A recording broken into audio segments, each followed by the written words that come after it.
எத்தனை பேர் ஆண்டவருடைய சமூகத்தில் ரொம்ப சந்தோஷமாக இருக்கீங்க? ஆமே. இன்றைக்கும் ரொம்ப சீக்கிரமாக நீங்கள் வந்து அமர்ந்திருக்கிறீங்க. கண்டிப்பாக ஆண்டவர் உங்களை ஆசீர்வதிக்க போகிறார். ஏன் தெரியுமா? ஆராதனைக்கு வந்து உட்கார்றதுல ஒரு ஸ்பெஷல் ஒரு விஷயம் இருக்குது. நீங்கள் தாவீதோட வாழ்க்கையில் பார்த்தீங்கன்னா, தாவீது வந்து ரொம்ப கஷ்டமான நிலைமையில் இருந்த ஒருத்தன் தான். அவனுடைய குடும்பத்தில் இருந்த மிச்சம் 3 பேருக்குமே ஒரு நல்ல பொசிஷனை ஆண்டவர் கொடுத்துருந்தார். தாவீது ஆடுகள் பின்னாடி ரொம்ப தள்ளப்பட்ட நிலைமையில் இருந்தான். ஆனாலும் அந்த தள்ளப்பட்ட நிலைமையில கூட ஆண்டவரை தாவீது ஆராதித்துட்டு இருந்தான். இன்றைக்கு எவ்வளோ கஷ்டமான நிலைமையில இருந்திருந்தாலும் இன்றைக்கு நீங்கள் ஆராதனைக்கு வந்திருக்கிறீங்க. தாவீது ஆண்டவருடைய இருதயத்துக்கு ஏற்றவனா இருந்தானா? அப்போ எப்படி ஆண்டவருடைய இருதயத்துக்கு தாவீது ரொம்ப ஏற்றவனா இருந்தான் அப்படின்னு பார்த்தீங்கன்னா, ஆராதனை மட்டும்தான் நம்ம ஆண்டவருக்கு கொடுக்குற ஒரு விஷயம், ஆண்டவர் நம்மளுக்கு தராத ஒரு விஷயம். மிச்சம் எல்லாமே ஆண்டவர் நம்மளுக்கு கொடுத்தது தான் நம்ம திருப்பி தரோம். நம்ம ஊழியத்தில் நம்ம செய்கிற காரியங்களாக இருக்கலாம். ஆண்டவர் கொடுத்த பலத்தினால நம்ம ஊழியம் செய்கிறோம். ஒருவேளை நம்ம ஊழியத்துக்கு கொடுக்குற காணிக்கையாக இருக்கலாம். ஆண்டவர் கொடுத்த ஒரு நல்ல வேலையினால நம்ம காணிக்கை கொடுக்குறோம். ஆனால் ஆண்டவர் கொடுக்காத ஒரு விஷயத்தை நம்ம ஆண்டவர் கொடுக்குறோன்னா அதுதான் ஆராதனை. அந்த ஆராதனையை தாவீது செய்யும் பொழுது தான் ஆண்டவர் சொல்லுகிறார், அவன் என்னுடைய இருதயத்துக்கு ஏற்றவனாக இருந்தானா. அதனால் இன்றைக்கு நீங்கள் ஆராதனைக்கு வந்திருப்பது ரொம்ப சந்தோஷம். குறிப்பாக அங்கிள் வந்திருக்கிறாங்க, லூக்கா சேகர் அங்கிள் வந்திருக்கிறாங்க. அங்கிள் ரொம்ப சந்தோஷம் நீங்கள் எங்களோட இருப்பது. ஸோ இன்றைக்கி நம்ம ஆராதனையோட ஸ்டார்ட் பண்ண போகிறதில்ல, ஒரு சின்ன ஸ்பெஷல் சாங்கோட தான் நம்ம ஸ்டார்ட் பண்ண போகிறோம். இன்றைக்கு எந்த சிச்சுவேஷனில் வந்திருந்தாலும் நம்ம இன்றைக்கி ஆண்டவரை உயர்த்த போகிறோம். பவுலும் சீலாவுடைய வாழ்க்கையில் பாருங்கள், அவங்க சிறைச்சாலையில் இருக்கிறத அவங்க நோக்கி பார்த்துட்டு கஷ்டத்தோடு அவங்க யோசிக்கலை. ஆண்டவரே, உங்களை நம்பி உங்களுடைய வார்த்தையை சொல்லிட்டு இருந்தோமேப்பா, எங்களுக்கு இப்படி ஒரு நிலைமையா அப்படின்னு அவங்க எங்கேயுமே சொல்லலை. ஆனால் அதுக்கு மாறாக என்ன செஞ்சாங்க? அந்த சிறைச்சாலையிலையும் அவங்க ஆண்டவரை ஆராதிச்சாங்களாம். ஆண்டவர் என்ன செய்தார்? அவர்களுடைய சிறைச்சாலை கதவுகளை திறந்தார். இன்றைக்கு எந்தெந்த கதவுகள் உங்களுடைய வாழ்க்கையில் அடைப்பட்டிருக்கிறதோ, இந்த புதிய வருடத்தில் ஆண்டவர் அந்த கதவுகளை திறக்க அவர் வல்லவராக இருக்கிறார். ஹல்லேலூயா. ஒரு கதவு அடையும் பொழுது இன்னொரு புதிய கதவை திறக்கிற ஆண்டவர். இன்றைக்கு எந்தெந்த மனுஷங்க உங்களுடைய கதவை அடைச்சி வச்சிருந்தாலும், எந்தெந்த காரியங்கள் உங்களுடைய கதவை அடைச்சி வச்சிருந்தாலும், எந்த விஷயம் உங்க கதவை அடைச்சி வச்சிருந்ததோ அதே விஷயம் கதவை திறந்து ஒரு நன்மையின் ஆண்டாக ஆண்டவர் இதை மாற்ற போகிறார். ஹல்லேலூயா. எனவே என்னோட சேர்ந்து பாடுங்க, காலையும் மாலையும் ஹல்லேலூயா, எந்நேரமும் ஹல்லேலூயா.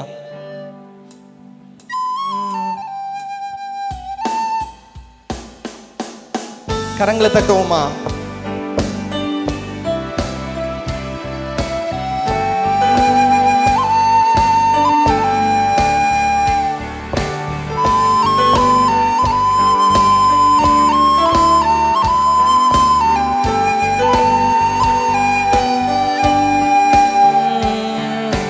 காலையும் மாலையும் ஹல்லேலூயா, நான் விடும் சுவாசமே ஹல்லேலூயா. சொல்வீங்களா?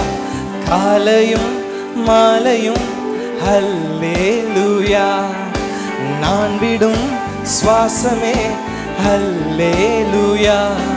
நான் சோர்ந்து போகும்போது என் பலனாக மாறும், நான் சொற்களற்ற நேரம் என் ஆத்துமாவும் பாடும்.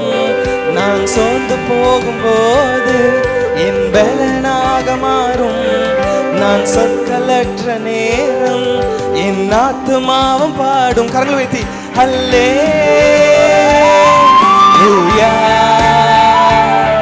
ஹல்லேலூயா, ஹல்லேலூயா,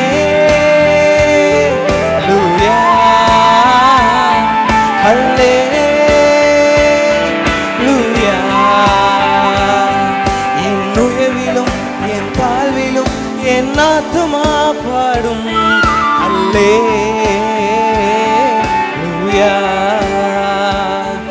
அல்லேலூயா.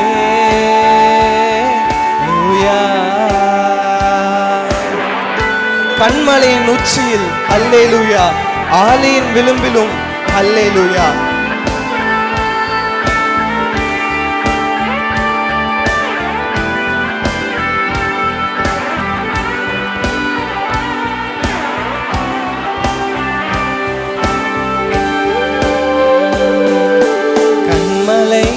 உச்சியில் ஹல்லேலூயா, ஆலின் விளிம்பிலும் ஹல்லேலூயா. விசுவாசத்தோடு சொல்லுவீங்களா?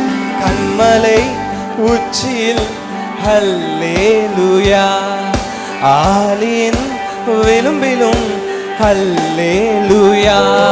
நான் உயர பறக்கும் போது என் வெற்றி கீதமாகும், நான் தாழ்ந்து நிற்கும் போது என்னை தேற்றும் கீதமாகும்.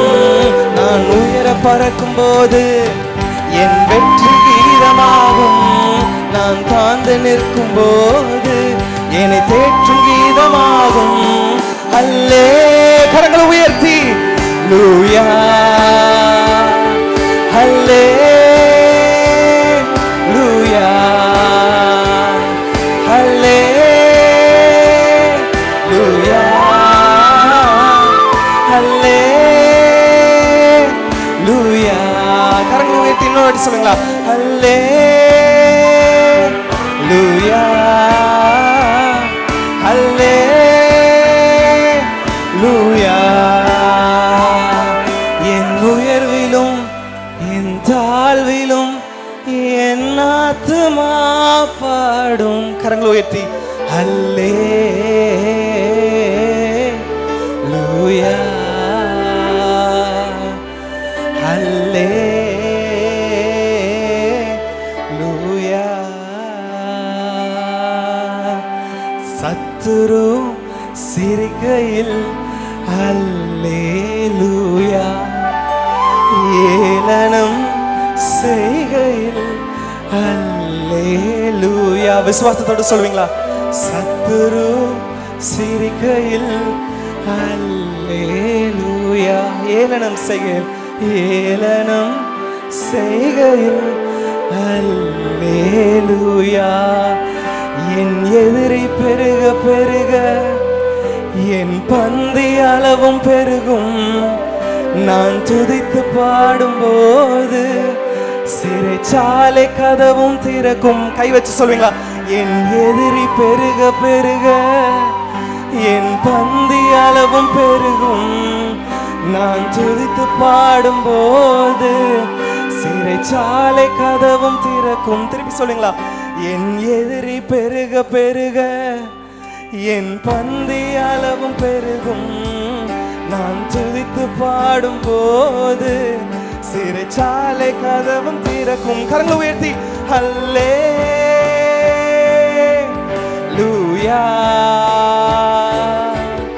அல்லேலூயா.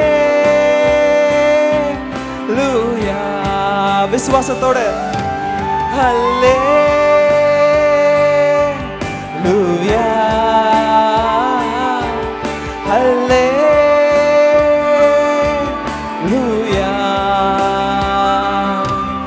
அல்லேலூயா. நீங்க கரங்களை உயர்த்தி பாடும் பொழுது ஆண்டவர் உங்களுடைய சிறைச்சாலையை திறக்க போகிறார். லூயா, அல்லேலூயா,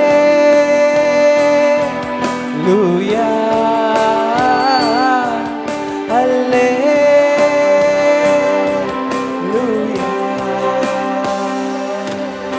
என் உயர்விலும் என் தாழ்விலும் என் ஆத்துமா பாடும். கரங்களை உயர்த்தி அல்லே, சத்தத்தை உயர்த்தி சொல்லுவீங்களா?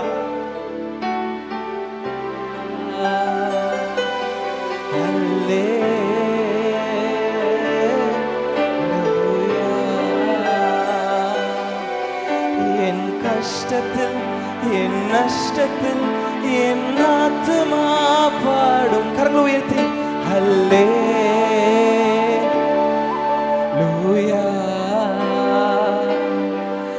அல்லேலூயா.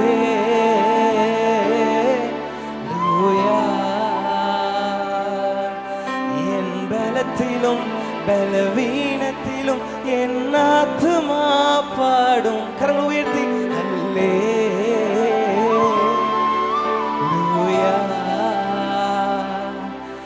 அல்லேலூயா. என் உயர்விலும் என் தாழ்விலும் என் ஆத்துமா சத்தமா பாடும் அல்லேலூயா,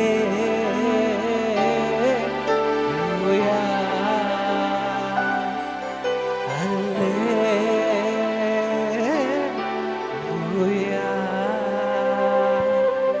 அல்லேலூயா. இப்பொழுதும் 2026 வருஷத்திலே தேவனுடைய பிள்ளைகள் வெளிப்படையும்படியாகவும் தேசத்திலே நடக்கப் போகிற காரியங்களை அறிந்து கொண்டால் ஜாக்கிரதையாகவும் ஜெபத்தோடும் இருப்பீர்கள் என்பதற்காக கர்த்தர் சில காரியங்களை உங்களுக்காக வெளிப்படுத்த விரும்புகிறார். அவரால் அபிஷேகம் பண்ணப்பட்டு அவருடைய வாயாக வந்து நிற்கிறேன். கேட்கிறதற்கு செவி உள்ளவன் கேட்க கடவன். 2026 தேவ பிள்ளைகளை வெளிப்படைய வைக்க கர்த்தர் வெளிப்படுத்துகிற காரியங்களாவது, இந்திய தேசம் உலக நாடுகளுக்கு முன்பாக இனி கூனி குறுகி நிற்காமல் தலை நிமிர்ந்து நிற்கும் என்று கர்த்தர் சொல்லுகிறார். அநேக வல்லரசு நாடுகள் எல்லாம் இந்தியாவை நோக்கி பார்த்து, இந்த குட்டி நாடு இவ்வளவு ஜனங்கள் இருக்கிறார்கள், எப்படி இவர்களால் முன்னேறி வர முடிந்தது, எப்படி இந்த கண்டுபிடிப்புகளை இவர்களால் கண்டுபிடிக்க முடிந்தது என்று ஆச்சரியப்படக்கூடிய விதத்திலே உலக நாடுகள் வியந்து பார்க்கிற விஞ்ஞானம் இந்திய தேசத்திலிருந்து எல்லாருடைய இருதயத்தையும் ஆச்சரியப்பட வைக்கும். இவங்க இடத்துல என்ன கண்டுபிடிப்புகள் இருக்கிறது என்று தெரிந்து கொள்ளாத படுக்கு அவங்களுக்கு ஒரு பயத்தையும் நடுக்கத்தையும் கொடுக்கும் என்று கர்த்தர் சொல்லுகிறார். அடுத்தபடியாக ஆண்டவர் சொல்கிறார், நான் இந்திய தேசத்தின் மீது களி கூர்ந்து என் ஜனத்தின் மேல் மகிழ்ச்சியாயிருப்பேன். இந்திய தேசத்தை ஜனங்கள் மேல ஆண்டவர் ரொம்ப மகிழ்ச்சியா இருப்பேன்னு சொல்றார். காரணம் என்னன்னா, பக்தி வைராக்கியம் நிறைந்த என் இந்திய ஜனத்தின் பிள்ளைகள் என் மேல வைத்திருக்கிற பக்தி வைராக்கியத்தின் நிமித்தம் இந்த ஜனத்தின் மேலும் இந்திய தேசத்தின் மேலும் நான் மகிழ்ச்சியாயிருப்பேன். இனி அழுகையின் சத்தமும் கூக்குரலின் சத்தமும் அதில் கேட்கப்பட மாட்டாது. கர்த்தருடைய கரம் இந்த காரியத்தில் வைராக்கியமாய் எழும்பி நிற்கும் என்று கர்த்தர் சொல்லுகிறார். ஒரு ஆச்சரியத்தை பார்க்க போகிறோம். இந்திய தேசத்திலிருந்து பெரிய அயல் தேசங்களுக்கு அநேகர்கள் குடியேறி போனார்கள். வருகிற நாட்களில் என்ன நடக்க போகிறது? அயல் தேசங்களிலிருந்து இந்திய தேசம் குடியிருப்பதற்கு நல்லது, வாழ்வதற்கு நல்லது, அமைதல் உள்ள தேசம் என்று சொல்லி அயல் தேசத்தை ஜனங்கள் எனக்கு இந்திய குடியுரிமை கிடைக்காதா என்று ஏங்குகிற அளவுக்கு கர்த்தர் இந்திய தேசத்தை கை தூக்கி விட வேண்டும் என்று விரும்பி இந்த வருஷத்தில் சில காரியங்களை செய்ய போகிறேன் என்று சொல்லுகிறார். சில ராஜ்யங்களுக்கு முடிவு வருகிறது. சில ராஜ்யங்கள் அதிகாரங்கள் பகிர்ந்து அளிக்கப்படுகிறதை காண்கிறேன். சில ராஜ்யங்களுக்கு முடிவு, சில ராஜ்யங்களிலே அதிகாரங்கள் ஒருவர் கையில் இராதபடிக்கு பகிர்ந்து அளிக்கப்படும் என்று கர்த்தர் சொல்லுகிறார். உன்னதமான தேவன் மனுஷரின் ராஜ்யத்தில் ஆளுகை செய்து தமக்கு சித்தமானவைகளை அதன் மேல் அதிகாரியாய் மாற்றுகிறார். இந்திய தேசத்தின் பொருளாதாரம் பெருகும், வர்த்தகம் பெருகும், விவசாயம் பெருகும், களங்களும் தானிய கிடங்குகளும் சேமிப்பு கிடங்குகளும் காரியத்தினால நிரம்பி வழிகிறதை பார்க்கிறேன். எப்படி கானான் தேசமே ஒரு நேரத்தில் அந்த எகிப்து தேசத்தை கையேந்தி நின்றதோ, அநேக அயல் தேசங்கள், பெரிய பெரிய தேசங்கள் தானியங்களுக்காக இந்தியாவை நோக்கி கை ஏந்தி நிற்கிறதை இந்த வருஷத்துல நம்முடைய சொந்த கண்கள் காண போகிறது. கரங்களை தட்டி ஆண்டவருக்கு நன்றி செலுத்துவோம். பிரைஸ் தி லார்ட், ஹalleluya. திராட்சரசமும் எண்ணெயும் எண்ணெய் கிடங்குகளும் நிரம்பி ஓடுகிறதை காண்கிறேன். கடந்த காலங்களிலே எண்ணெய் கிடங்குகளுக்காக நம்முடைய தேசம் அரபு நாடுகளை எதிர்நோக்கி நின்றது. கர்த்தர் சொல்லுகிறார், இந்திய தேசத்தின் கடல்களுக்கு அடியிலே இன்றைக்கு நான் எண்ணெய் கிணறுகளை வைக்கிறேன் என்று கர்த்தர் சொல்லுகிறார். என் ஜனங்கள் எங்கும் போய் நின்று கையேந்தாதபடிக்கு இந்தியாவில் உள்ள பெரிய பெருங்கடல்களிலே ஆண்டவர் சொல்லுகிறார், எண்ணெய் கிடங்குகளையும் எண்ணெய் தடாகங்களையும் நான் வைக்கிறேன் என்று கர்த்தர் சொல்லுகிறதற்காய் என் ஆண்டவருக்கு நன்றி செலுத்துகிறேன். அது மட்டுமல்ல, இவைகளெல்லாம் எங்கனம் ஆகும் என்று நீங்கள் யோசிக்கலாம். இந்திய தேசத்திற்கா இவைகள் என்று யோசிக்கிறீர்களா? என் ஆண்டவர் சொல்லுகிறார், கடந்த நாட்கள்ல இந்திய தேசத்தை சுத்தம் செய்யும்படி, சுத்திகரிக்கும்படி நான் அனுப்பினதான வெட்டுக்கிளிகள், பச்சை புழுக்கள், முசுக்கட்டை பூச்சிகள், பெரிய புழுக்கள், இவை எல்லாவற்றையும் ஆண்டவர் இன்றைக்கு வாபஸ் வாங்கி அவைகள் பட்சித்த வருஷங்களின் விளைவை திரும்பவும் நம்முடைய தேசத்திற்கு கொடுத்து நம்முடைய தேசத்தை கர்த்தர் தலை நிமிர பண்ணுவேன் என்று சொல்லுகிறார். இவைகளெல்லாம் ஒரு பக்கம் இருந்தாலும் மறுபக்கத்தில் சமுத்திரங்கள் அநேகரை விழுங்க வாய்ப்பிழந்து நிற்கிறதை காண்கிறேன். இந்திய வரைபடத்திலிருந்து சில ஊர்கள் எடுக்கப்படுகிற அளவுக்கு சமுத்திரம் சீருகிறதை காண்கிறேன். தேவ பிள்ளைகளுடைய ஜெபங்கள் கர்த்தருக்கு சித்தமானால் இவற்றை தடுத்து நிறுத்தும்படி ஒவ்வொரு நாளும் நம்முடைய தேசத்திற்காக ஜெபித்துக் கொள்ளுங்கள். புதிய கண்டுபிடிப்புகள் துரிதமாய் செயல்பட்டு மனிதனுடைய வேலைகளை குறைக்கிறதை காண்கிறேன். எனவே வேலையின்மை, ஆள் குறைப்பு நடவடிக்கைகள் இதுவரை இல்லாத அளவுக்கு அதிகமாகும். ஜனங்கள் தங்கள் சொந்த தேசத்துக்கும் ஊர்களுக்கும் திரும்பி கூட்டமாய் அழுது கொண்டு வருகிறதை என் ஆவியிலே காண்கிறேன். குடும்பங்கள் தத்தளிக்கிறது. கர்த்தர் தீவிரமாய் இறங்கி அயல் தேசங்களிலே இருக்கிற ஒரு பெரிய ஏக்கத்தோட எதிர்பார்ப்போடு போன ஜனங்களுக்கு அப்படிப்பட்ட ஏமாற்றங்கள் வராதபடிக்கு கர்த்தர் அவர்களை காத்து நிறுத்தும்படி ஒவ்வொரு நாளும் ஜெபியுங்கள். கர்த்தர் பெரிய காரியங்களை செய்வார். இந்திய அரசியலில் ராஜதந்திரங்கள் கட்டவிழ்த்து விடப்படுகிறதை காண்கிறேன். இதுவரைக்கும் யாராலும் அரசியல் சாணக்கியர்களால் கூட யூகிக்க முடியாத அநேக காரியங்கள் பல ரூபங்களிலே பல விதங்களிலே எழும்பி ஓங்கி வருகிறதை பார்க்கிறேன். அதை யாராலும் கணிக்க முடியாத சூழ்நிலையிலே அரசியல் பிரமுகர்கள் குழம்பி நிற்கிறதை பார்க்கிறேன். அநேகர் குழம்பி கலங்கி போய் இது என்னமாய் முடியுமோ என்று யோசிப்பார்கள்.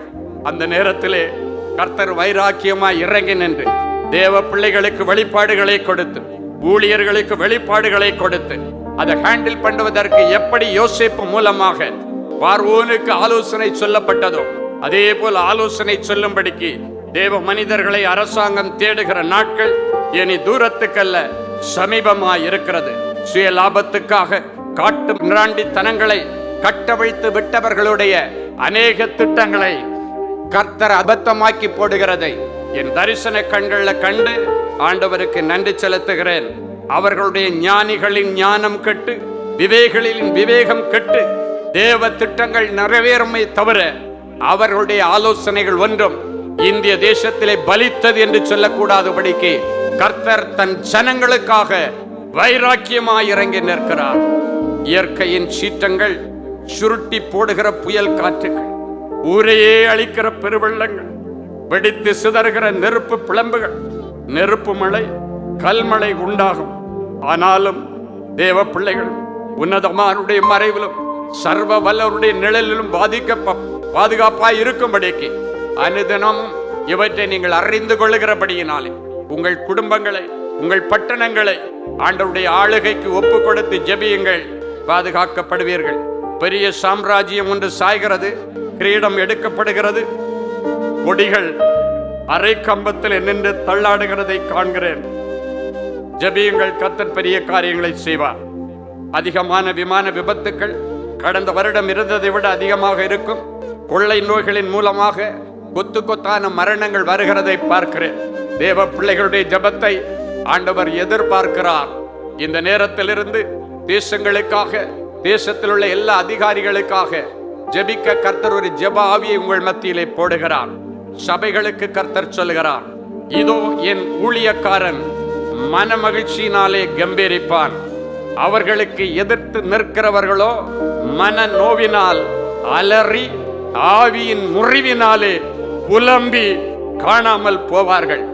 ஆவியானவர் சபைகளிலே இதுவரை எந்த வருஷமும் இல்லாத அளவுக்கு அசைவாடுகிறதை பார்க்கிறேன். மாம்சமான யாவர் மேலும் கர்த்தர் தன்னுடைய ஆவியை பொழிந்தருளுவார். உங்கள் வீட்டு பிள்ளைகள் தீர்க்க தரிசனம் சொல்லுவார்கள். உங்க வீட்டில் உள்ள பெரியவர்கள் சொப்பனங்களையும் காண்பார்கள். சொப்பனத்தின் விளக்கத்தையும் அவர்கள் சொல்லக்கூடிய அளவுக்கு ஒவ்வொரு குடும்பத்திலும் ஆவிக்குரிய காரியங்களும் ஆசீர்வாதங்களும் இந்த வருஷத்துல கர்த்தருடைய கிருபையினால கட்டவிழ்த்து விடப்படும் என்று கர்த்தர் சொல்லுகிறார். இதன் நிமித்தம் ஆத்துமாக்களை ஆதாயம் பண்ணுகிற ஊழியர்களை காட்டிலும் ஆத்துமாக்களை ஆதாயம் பண்ணுகிற ஜனங்கள் பெருகுகிறதை என் ஆவியிலே கண்டு கர்த்தருக்கு நன்றி செலுத்துகிறேன். உண்மையும் உத்தமமான ஊழியர்களை கர்த்தர் இதுவரை இல்லாத அளவுக்கு பூமியின் உயர்ந்த ஸ்தானத்தில் ஏற்றி உட்கார வைக்கிறதையும், நேர போக்குக்காகவும் ஏதோ பேருக்காகவும் ஊழியம் செய்கிறவர்களுக்கு கர்த்தர் லாஸ்ட் வார்னிங், லாஸ்ட் தருணம் ஒன்றை கொடுப்பார். அந்த தருணத்தை பிரயோஜனப்படுத்தி கொள்ளுகிறவர்கள் பாக்கியவான்கள், இல்லாவிட்டால் கைவிடப்படுவார்கள் என்று கர்த்தர் சொல்லுகிறார்.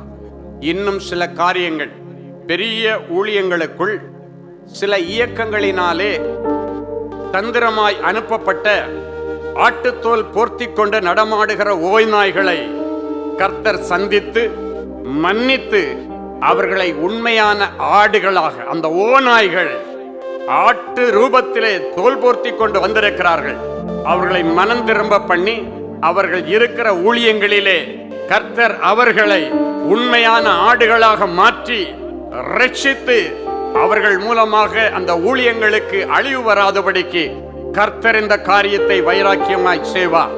அவர்களை தந்திரமாய் அனுப்பின இயக்கங்கள் இதை பார்த்து குழம்பி நிற்கிறதை பார்க்கிறேன். சபைகளை சூறையாட நினைக்கிற ஆமான்களும் கோலியாத்துகளுக்கும் ஐயோ என்று சொல்லுகிறார். குடும்பங்களுக்கு கர்த்தர் சொல்லுகிறது என்னவென்றால், என்னை தேடுங்கள், அப்பொழுது பிழைப்பீர்கள். எதையோ தேடி போனீர்கள், இனி என்னை தேடுங்கள், அப்பொழுது பிழைப்பீர்கள்.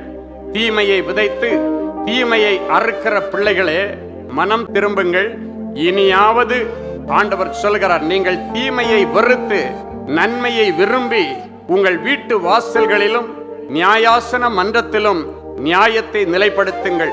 ஒருவேளை சேனைகளின் தேவனாகிய கர்த்தர் அந்த குடும்பத்திலே மீதி இருக்கிறவர்களையாவது காப்பாற்றி அவர்களுக்கு இரம்பி அவர்களையாவது காத்து தப்ப பண்ணுவார். குடும்பத்திலே மகிமையான நல் விசேஷங்கள் பேசப்படும், நடத்தப்படும். சென்று போன வருடங்களில் இழந்து போன அனைத்தையும் பல மடங்காக திருப்பி கொடுக்க கர்த்தர் விசேஷ சில ஏற்பாடுகளை உங்களுக்காக செய்ய விரும்புகிறார். புதிய இந்த வருடத்தில் கர்த்தர் உங்கள் பிள்ளைகளுக்காக, அவருடைய வளமான எதிர்காலத்திற்காக சில நல்ல திட்டங்களை தீட்டி இன்றைக்கு அதை உங்கள் சிரசிலை வைத்து ஆசீர்வதித்து அனுப்புகிறார். அவைகள் அவர்களுக்கு பிரகாசமான எதிர்காலத்தை கொண்டு வந்து அவருடைய வாழ்க்கையை உயிர்ப்பிக்கும். பிள்ளைகளுடைய அலங்கோலமான வாழ்வின் நிமித்தம் கண்ணீரோடு வந்திருக்கிற தாய்மார்களுடைய தகப்பன்மாருடைய கண்ணீரை கண்டு இனி அலங்கோலமாய் இருந்த அந்த பிள்ளைகள் அலங்காரமாய் மாறும்படி கர்த்தர் உன் கண்ணீரின் ஜெபத்திற்கு இந்த 2026 வருஷம் 1ஆம் தேதியிலே ஒரு விடிவு காலத்தை கொண்டு வருகிறேன். காணாமல் போனவர்களும் கோபித்து விட்டு போனவர்களும் திரும்பி வருவார்கள். கோழி தன் குஞ்சுகளை இறக்கைக்குள்ள கூட்டி சேர்க்கிறது போல சிதறி கிடக்கிற உன் குடும்பத்தை என் ஆண்டவர் கூட்டி சேர்த்து பத்திரமாய் பாதுகாத்து அவருடைய செட்டைகளின் மறைவிலே வைப்பார். இன்று முதல் உங்கள் குடும்பம் ஒரு குட்டி பரலோகமாய் மாறும். கரங்களை தட்டி ஆண்டவருக்கு நன்றி செலுத்துவோம். Praise the Lord, praise the Lord. ரீபா ஹஷ்யா தரபா. Thank you Lord மக்களே. ஹalleluya, ஹalleluya, ஹalleluya. கிறிஸ்துவுக்குள் மிகவும் பிரியமான எனதருமை சகோதர சகோதரிகளே, நம்மை சிருஷ்டித்தவரும் நம்மை உண்டாக்கினவரும் நம்மை ஒருபோதும் மறந்து போகாதவருமாகிய இயேசு கிறிஸ்து வினையற்ற நாமத்தினால உங்க எல்லாரையும் வாழ்த்தி ஆசீர்வதிக்கிறேன். ஹalleluya. எல்லாரும் சந்தோஷமா இருக்கீங்களா? ஆமா, சந்தோஷமா இருக்கிறவங்க சங்கீதம் பாடணுமா? ஆமேன். ஆமா, இன்னைக்கு போகும்போது இந்த வாக்குத்தத்த பாட்டை பாடிக்கிட்டே போங்க. வருஷத்தை நன்மையினால் முடிசூட்டுவார், பாதைகள் எல்லாம் நெய்யாய் பொழியும். ஹalleluya. ஆமா, அந்த பாட்டு யூடியூப்ல இருக்கும், நீங்க அதை கேட்டு அப்படி பாடிக்கிட்டே போங்க. இந்த வருஷம் முழுவதும் கர்த்தர் உங்களுக்கு மகிமையான காரியங்களை செய்வார். கர்த்தருடைய பெரிய கிருபையினாலும் அவருடைய அளவற்ற இரக்கத்தினாலும் 2025ஆம் வருஷம் முடிச்சு 26ஆம் வருஷத்திலே ஆண்டவருடைய கரத்தை பிடித்து கொண்டு நம்பிக்கையோடு புதிய வருஷத்திலே அடியெடுத்து வைத்திருக்கிறேன். ஒரு நம்பிக்கை உங்களுக்குள்ளே இருக்கிறது. எல்லாம் போனாலும் அந்த நம்பிக்கை உங்களை விட்டு விழுந்து போகாததினாலே இனி நீங்கள் எழும்பி நிற்பீர்கள். உங்களுக்கு விரோதமாய் நின்றவர்கள் முறிந்து விழுகிறதையும் நீங்களோ எழுந்து நிமிர்ந்து நிற்கிறதையும் உங்கள் சொந்த கண்கள் காணும். இன்றைக்கு அநேக வேலைகள், அநேக பொறுப்புகள் மத்தியில் எப்படியாவது இந்த 1ஆம் தேதி ஆண்டவர் எனக்காக என்ன வச்சிருக்காருன்னு நான் கேட்டுட்டு அவரிடத்தில் சில விசேஷித்த ஆசீர்வாதங்களை 365 நாள் 365 நாளுக்குரிய என்னுடைய திட்டங்களையும் ஆண்டவர் என்னை குறித்து வைத்திருக்கிற நன்மைகளையும் நான் ரிசீவ் பண்ணிட்டு வருவேன்னு நீங்கள் எல்லாரும் ஆசையாக விரும்பி வந்திருக்கிறீங்க. நிச்சயமாக முடிவு உண்டு. உங்கள் நம்பிக்கை வீண் போகாது. நேற்றைக்கெல்லாம் இந்நேரம் மழை அட்டி சாத்தி தள்ளி ஒரு வழி பண்ணிருச்சு. ஆனால் கர்த்தர் நல்லவர். நம்ம எல்லாருடைய ஜெபத்தை கேட்டு இயற்கையின் சூழ்நிலையை அழகாக நமக்கு சாதகமாக்கி ஆண்டவர் இன்னைக்கு நல்ல சில்னஸோடு நம்மளை இங்கே உட்கார வச்சிருக்காரு. எத்தனை பேர் ஆமேன்னு சொல்ல முடியும்? இது கர்த்தருடைய தயவு. இதுவே நம்மீது கர்த்தர் அன்பாய் இருக்கிறார் என்பதற்கு ஒரு பெரிய அடையாளமும் ஆரோக்கியமான ஒரு சைன், இது ஒரு அடையாளம் என்று கர்த்தர் சொல்லுகிறார். இன்னைக்கு நிறைய காரியங்கள் ஆண்டவர் உங்க கூட பேசி உங்களுக்கு சிரசில் வச்சு அவர்களை ஆசீர்வதித்து அனுப்ப விரும்புகிறார். அதற்காக இந்த புதிய வருஷத்தில் ஆண்டவர் உங்களுக்காக கொண்டு வந்திருக்கிற மங்கள வார்த்தை சங்கீதம் 65:11 எடுத்து வாசிக்கலாம். சங்கீதம் 65:11. வருஷத்தை உம்முடைய நன்மையால் முடிசூட்டுகிறீர். வருஷத்தை உம்முடைய நன்மையினால் முடிசூட்டுகிறீர். உமது பாதைகள் நெய்யாய் பொழிகிறது. உமது பாதைகள் நெய்யாய் பொழிகிறது. வருஷத்தை, இந்த 2026ஆம் வருஷத்தை கர்த்தர் நன்மையினால முடிசூட்டி தமது உங்களுடைய பாதைகளை நெய்யாய் பொழிய பண்ணுகிறார். இந்த வசனத்தை கவனமாக கவனிங்க. வருஷத்தை உம்முடைய நன்மையினால் முடிசூட்டி உமது பாதைகள் நெய்யாய் பொழிகிறது. உம்முடைய நன்மைகள் உமது பாதைகள். இந்த புதிய வருஷத்தில் ஆண்டவர் நமக்காக வைத்திருக்கிற நன்மைகள் உங்கள் கையில் வந்து பலிக்கும் போது அதோடு வேதனை இருக்காது. கடந்த நாட்களில் நாம சில நன்மைகளை லஞ்சத்தை கொடுத்து இல்லைன்னா ஏதோ ஒரு கைமாறை கொடுத்து நம்ம வாங்கிட்டு வந்தோம். அது நமக்கு நன்மையாய் வந்தாலும் கூட இருந்து குடைச்சல் கொடுத்துக்கிட்டே இருக்கு, கூட இருந்து தீமையை வரவழைச்சிக்கிட்டே இருக்கு. அதனால் ஆண்டவர் இந்த புதிய வருஷத்தில் என்ன சொல்கிறாரு? என்னுடைய நன்மைகள், என் ஜனம் நான் அளிக்கும் நன்மையினால் திருப்தி அடைவார்கள். என்னுடைய நன்மையினால் உன்னை முடிசூட்டுறேன் அப்படின்னாரு. முடிசூட்டுறதுன்னா என்ன தெரியுமா? ராஜாக்களை தான் அப்படி ராஜாவாக அபிஷேகம் பண்ணும் பொழுது அவங்க தலையில் கிரீடத்தை வச்சு அப்படி முடிசூட்டுறதை நம்ம பார்க்குறோம். என் அன்பு தேவனுடைய பிள்ளைகளை, இன்னைக்கு இங்கு ஒரு முடிசூட்டுதல் விழா. 2026ஆம் வருஷம் 1ஆம் தேதி இந்த சேக்ரட் ஹார்ட் மைதானத்திலே என் இயேசு எதற்காக வந்திருக்கிறார் என்றால், இந்த வசனத்தின்படி ஒரு முடிசூட்டு விழாவை செய்வதற்காக வந்திருக்கிறார். யாருக்கு முடிசூட்ட போறாரு தெரியுமா? உங்களுக்கும் எனக்கும் ஆண்டவர் முடிசூட்ட போகிறார். இது ஒரு முடிசூட்டு விழா. இந்த விழாவை நீங்க மறக்கவே முடியாது. முடிசூட்டுகிறவர் ஆண்டவர். அந்த முடிசூட்டுதலை பெற்றுக்கொள்ளுகிறவர்கள் தேவனுடைய பிள்ளைகள். முடிசூட்டுகிறவர் ராஜாதி ராஜா. அதை பெற்றுக்கொள்ளுகிற நீங்களும் நானும் ராஜாக்கள். நம்மை ராஜாக்கள் என்று இன்றைக்கு அபிஷேகம் பண்ணி அனுப்புகிறார். அதை போகிற இடங்களில் ஜனங்கள் இனி பார்ப்பாங்க. உன்னை கடந்த நாட்களில் அற்பமாக பார்த்தவங்க, கேவலமாக பார்த்தவங்க எல்லாம் இனி உங்களை ஆச்சரியமாய் வியந்து பார்க்கக்கூடிய விதத்தில் கர்த்தர் மகிமையான காரியங்களை உங்கள் வாழ்க்கையில் செய்ய போகிறார்.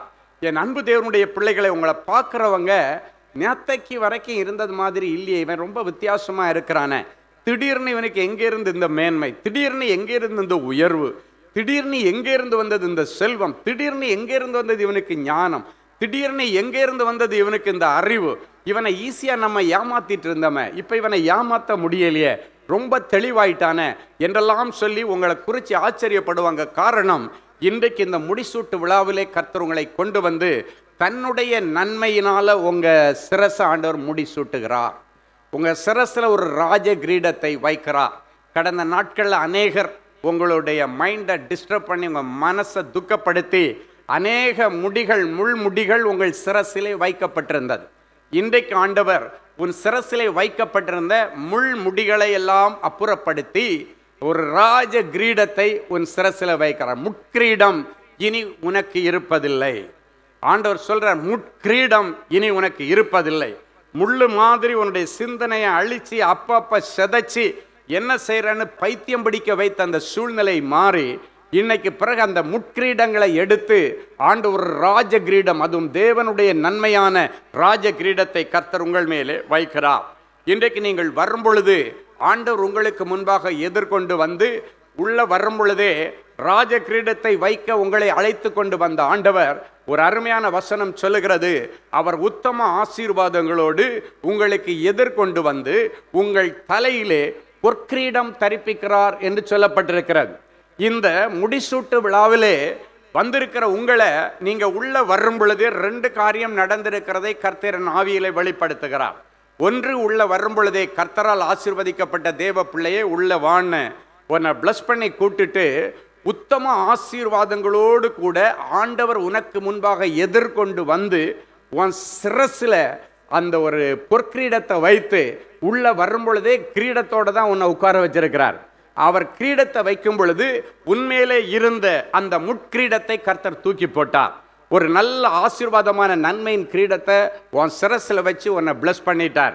அது மட்டுமல்ல, சில மாற்றங்களை கர்த்தர் இந்த ராத்திரி வேளையில் உங்கள் வாழ்க்கையில் கொண்டு வர்றார். என்னென்ன மாற்றம்னா, இந்த நாட்களில் உன் தலையின் மேலே வைக்கப்பட்ட முட்கிரீடம் அப்புறப்படுத்தப்பட்டு நன்மையின் கிரீடம் வைக்கப்படுகிறது மட்டுமல்ல, உன்னுடைய கழுத்திலே இருக்கிற சில நுகங்கள் உன்னை தலை தூக்க முடியாதபடிக்கு, திரும்ப முடியாதபடிக்கு லாக் பண்ணி வைத்திருக்கிற நுகங்கள், உன்னுடைய எதிர்காலத்தை குறித்து நீ யோசிக்க முடியாதபடிக்கு, அங்கே இங்கே திரும்ப முடியாதபடிக்கு உன்னை ஒரு கட்டி வச்சுட்டு ஒரே லெவலில் கொண்டு போய் இந்த பக்கம் அந்த பக்கம் திரும்பி பார்க்காத அளவுக்கு உன்னுடைய சுதந்திரத்தை பறித்து வைத்திருக்கிற உன் கழுத்தின் மீது வைக்கப்பட்டிருக்கிற நுகங்கள், யோக் எல்லாத்தையும் கர்த்தர் இன்றைக்கு உடைத்து போடுகிறார். வேதம் சொல்லுகிறது, உன் கழுத்தின் மீது இருக்கிற நுகத்தை எடுத்து முறித்து போட்டு உன் கட்டுகளை அறுப்பேன் என்று சொல்லுகிறார். தலையில் இருக்கிற முட்கிரீடம் மாறுகிறது. கழுத்தில் இருக்கிற அந்த நுகங்களை கர்த்தர் இந்த நேரத்தில் எடுத்து உடைச்சி போடுறாரு. அது மட்டும் இல்லை, நிறைய பேர் அநேக சுமைகளை உன் முதுகில் சுமந்து கொண்டு வந்திருக்கிறாய். அநேக பாவ சுமைகள், அநேக கடன் சுமைகள், அநேக அவமான சுமைகள் எல்லாவற்றையும் உங்கள் முதுகில் சுமந்துட்டு வந்திருக்கிறீங்க. இன்னைக்கு அப்பா அதை பார்த்து நீ சுமக்க முடியாமல் நீ கஷ்டப்பட்டு கிந்தி நடக்கிறதை பார்த்து ஆண்டவர் சொல்றாரு, அந்த பின்னால முதுகில் நீ சுமந்துட்டு வந்த அந்த சுமைகளை எல்லாம் என்கிட்ட இறக்கி வச்சிரு. வருத்தப்பட்டு பாரம் சுமக்கிற தேவனுடைய பிள்ளையே, நீங்க என்னிடத்துல வாங்க, உங்களுக்கு இளைப்பாறுதல் தருவேன். இதுக்கு மேல நீங்க அந்த சுமைகளை சுமக்க வேண்டாம்னு சொல்லி எல்லா சுமைகளையும் உங்களுடைய முதுகிலிருந்து ஆண்டவர் தூக்கி போட்டு விட்டார். அது மட்டுமல்ல, சிலர் உங்கள் தோள் மேலே சில சிலுவைகளை சுமந்து கொண்டு வந்திருக்கிறீர்கள். சிலர் சொல்றீங்க, இது ஆண்டவர் எனக்கு அனுமதித்த சிலுவை, அவர் முன்குறித்த நாள் வரைக்கும் வேற வழி இல்லை, இந்த சிலுவையை நான் சுமந்தே தான் ஆகணும். ஒருவேளை அந்த சிலுவை உன் பிள்ளையா இருக்கலாம், இந்த சிலுவை உன்னுடைய புருஷனா இருக்கலாம், சிலுவை ஒரு வியாதியா இருக்கலாம், அந்த சிலுவை ஏதோ ஒரு கஷ்டமான வேதனைக்குரிய உன் அங்கு இங்கு திரும்ப விடாதபடிக்கு எங்க போனாலும் அந்த சிலுவையை நீங்க இழுத்துட்டே போக வேண்டியது இருக்கு.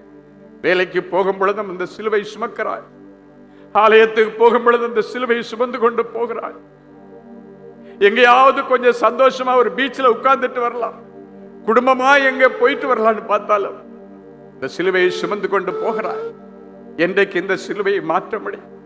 சீமோன் என்கிற மனுஷன் இயேசு சிலுவை சுமக்க முடியாமல் என்ற நேரத்தில், அவர் தள்ளாடி 3 முறை விழுகிற நேரத்தில், அந்த சீமோன் அந்த இடத்துல வரும் பொழுது இயேசுவுக்கு சற்று இளைப்பாறுதல் கொடுக்கும்படி கொஞ்ச நேரம் அந்த சிலுவை அவன் தோள் மேலே சுமந்தான். இயேசு சிலுவையை சுமந்தபடியினால நீ சுமக்கிற சிலுவையினுடைய வேதனை, அதனுடைய வெயிட், அதனுடைய பாதிப்பு எவ்வளவு என்பது ஆண்டவருக்கு தெரியும். எனவே அந்த சிலுவையை இனி பஞ்சமத்தையாய் கர்த்தர் உனக்கு கொடுக்க போகிறார்.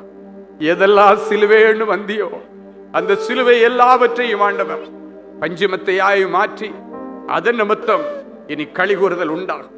எது சிலுவைன்னு நினைச்சியோ அந்த சிலுவை நிமித்தம் இனி சந்தோஷமும் சமாதானமும் துதியும் கீத சத்தமும் உண்டாகும்.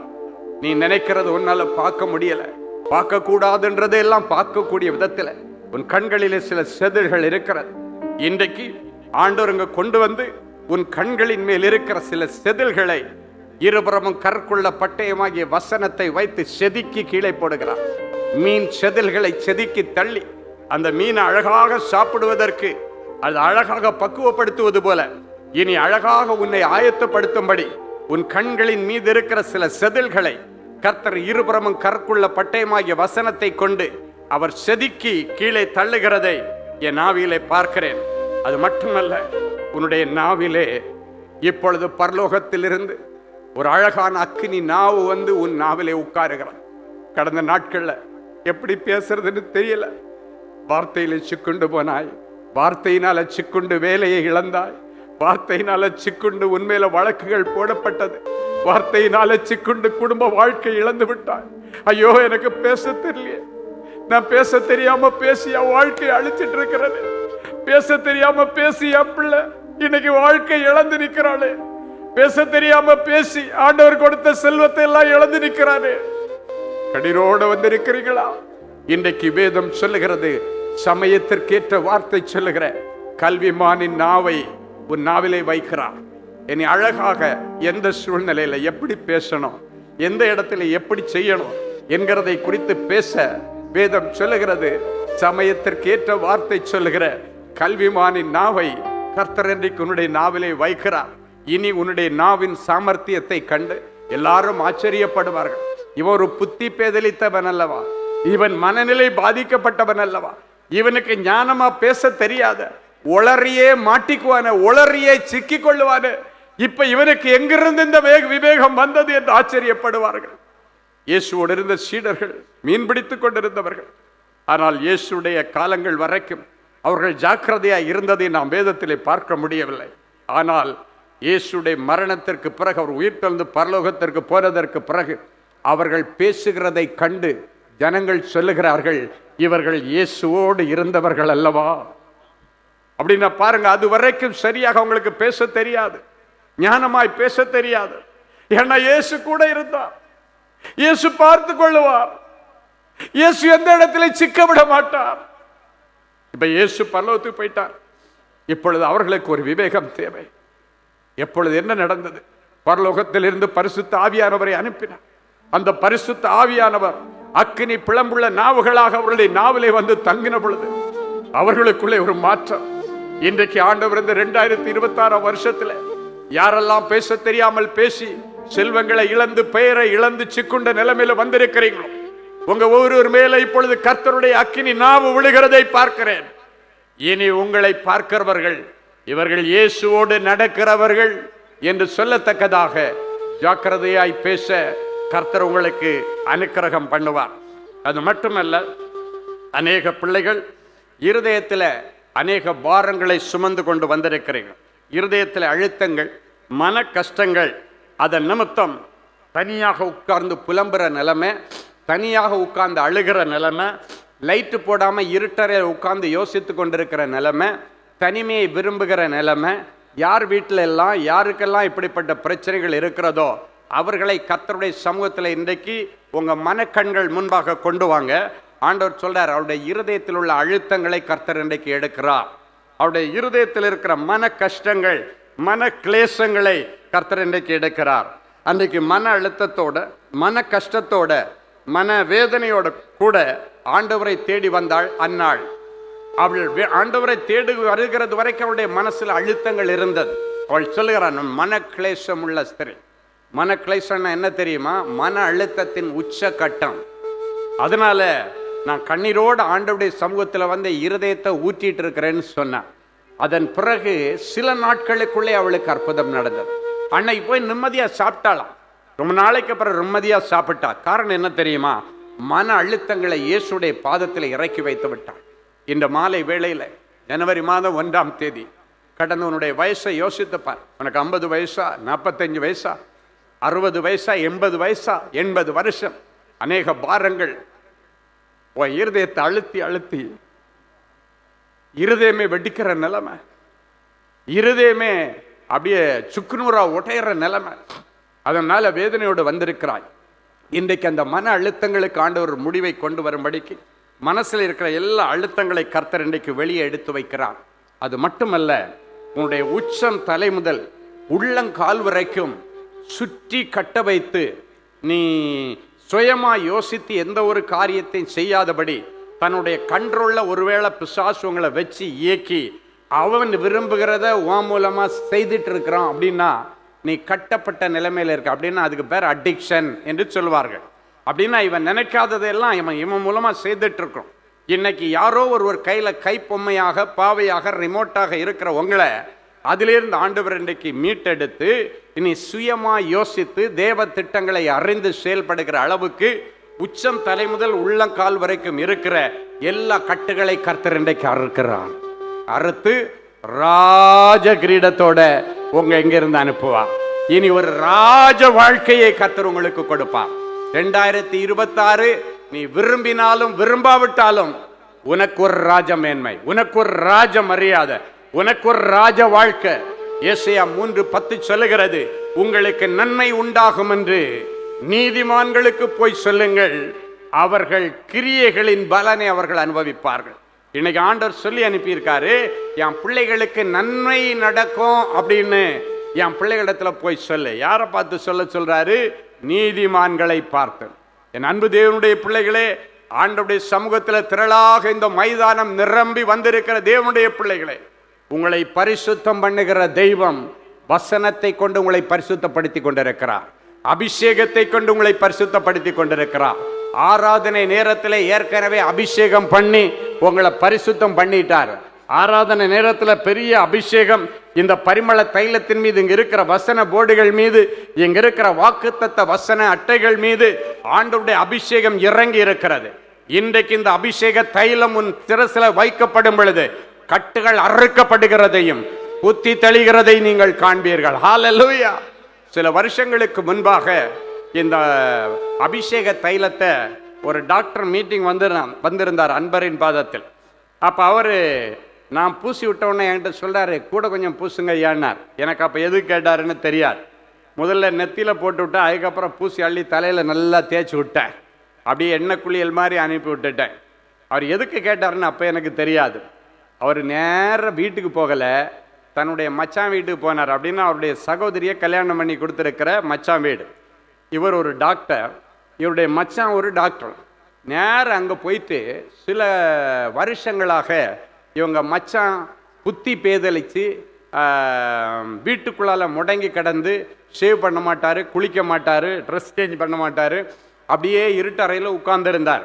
யார் என்ன சொன்னாலும் கேட்க மாட்டார். ஒரு படித்த ஒரு டாக்டர், எந்த வேலைக்கும் போகிறதில்லை, யாராலையும் அவரை திருத்தவும் முடியலை, எதுவும் பேச முடியலை.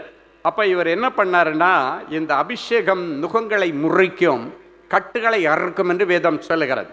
இஸ்ரேல் தேசத்திலிருந்து கொண்டு வந்த அந்த பரிமள தைலத்தை தன்னுடைய தலைமையில் எடுத்துட்டு, இப்போதான் நம்ம பரிமள தைலம் விற்கிறது கூட வச்சுருப்பான், அந்த நாட்கள் அப்படியெல்லாம் வைக்கிறது இல்லை நம்ம. அப்போ அதில் கொஞ்சம் எடுத்துகிட்டு போய் நேராக தன்னுடைய அத்தானுடைய சிரசில் போய் இயேசுவின் ரத்தம் ஜெயன்னு சொல்லிட்டு அப்படியே பூசி விட்டு வீட்டுக்கு போயிட்டார். கொஞ்ச நேரம் பொறுத்து அவங்க சகோதரி ஃபோன் பண்ணுறாங்க, அண்ணா என் புருஷன் புத்தி தெளிந்து விட்டார். நேராக போய் சேவ் பண்ண போயிட்டார், ட்ரெஸ் சேஞ்ச் பண்ணிட்டார். அவங்க ஹாஸ்பிட்டல் வேலை செய்த ஹாஸ்பிட்டலுக்கு ஃபோன் பண்ணி, நான் இப்போ நல்லா இருக்கிறேன், நான் வந்து திருப்பி ஜாயின் பண்ணிக்கிறேன், முன்னாடி அங்கே நடந்த மாதிரியெல்லாம் எனக்கு ஒன்றும் நடக்காது, எனக்கு வேலை கொடுங்கன்னு சொல்லிட்டு ரிக்வெஸ்ட் பண்ணி அவங்களாம் 2 நாள் கழித்து வேலைக்கு வர சொல்லிட்டாங்க. என்னுடைய புருஷன் புத்தி தெளிந்து விட்டார். ஹல்லேலூயா. என் அன்பு சகோதரனை சகோதரியே, நொடி பொழுதிலே அற்புதம் செய்கிறவர் நம்முடைய ஆண்டவர். இன்றைக்கும் ஆண்டவர் இந்த அபிஷேக தைலத்தின் மீது ஆராதனை நேரத்தில் மகிமையான அபிஷேகத்தை இறங்க பண்ணி இருக்கிறார். செய்தி நேரத்தில் இறங்க பண்றாரு. இந்த வசனங்களை நீங்க கேட்க கேட்க, பாடல்களை பாட பாட, இயேசுவின் இரத்தத்தை குறித்த அருமையான சகோதரன் பாடலை பாடும் பொழுது என் விசுவாச கண்களில் நான் பார்த்தேன், உங்க எல்லாருடைய இரத்தாம்பரமான எல்லா பாவங்களையும் இயேசுவின் இரத்தம் கழுவி விட்டது. எப்போ ஆண்டவர் வந்தாருன்னா நம்ம எல்லாம் செட்டா அப்படியே கிரவுண்டோட பரலோகத்துக்கு போயிடலாம். எத்தனை பேர் ஆமேன்னு சொல்ல முடியும்? அப்படிப்பட்ட ஒரு பரிசுத்தத்தை கர்த்தர் கொடுத்து உங்களை நீதிமான்களாய் மாற்றி இந்த இடத்துல உட்கார வச்சுட்டு ஆண்டவர் சொல்றாரு, உங்களுக்கு நன்மை உண்டாகும் என்று நீதிமான்களுக்கு போய் சொல்லுங்க.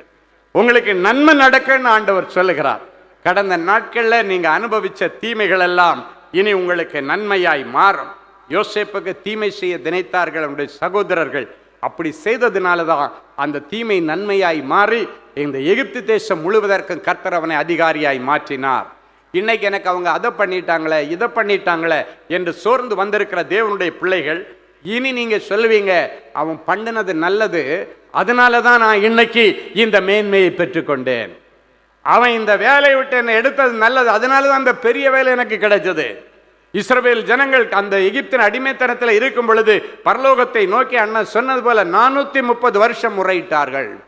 430 வருஷம் முறையிட்டதனுடைய பலன் என்ன? ஆண்டவர் விடிவு காலத்தை கொடுக்க விரும்பினார். இன்னைக்கு கர்த்தர் உங்களுக்கு ஒரு விடிவு காலத்தை கொடுப்பதற்காக தேவ மனுஷர்களை அபிஷேகம் பண்ணி கொண்டு வந்து நிறுத்தி இருக்கிறார். என் அன்பு தேவனுடைய பிள்ளைகளை, உங்களை பரிசுத்தம் பண்ணி இன்னைக்கு வரைக்கும் நீங்க எந்த காரியத்தை எல்லாம் தீமையா பார்த்தீங்களோ அந்த காரியம் இனி உங்களுக்கு நன்மையாய் மாறும். எத்தனை பேர் ஆமேன்னு சொல்ல முடியும்? அப்ப இன்னைக்கு நீங்க நெஞ்சில கை வச்சல, ஆண்டவரே இன்னைக்கு வரைக்கும் எனக்கு கொடைச்சல் கொடுத்தவங்களுக்காக, சொல்லுங்க, கொடைச்சல் கொடுத்தவங்களுக்காக, தீமை செய்தவங்களுக்காக நன்றி.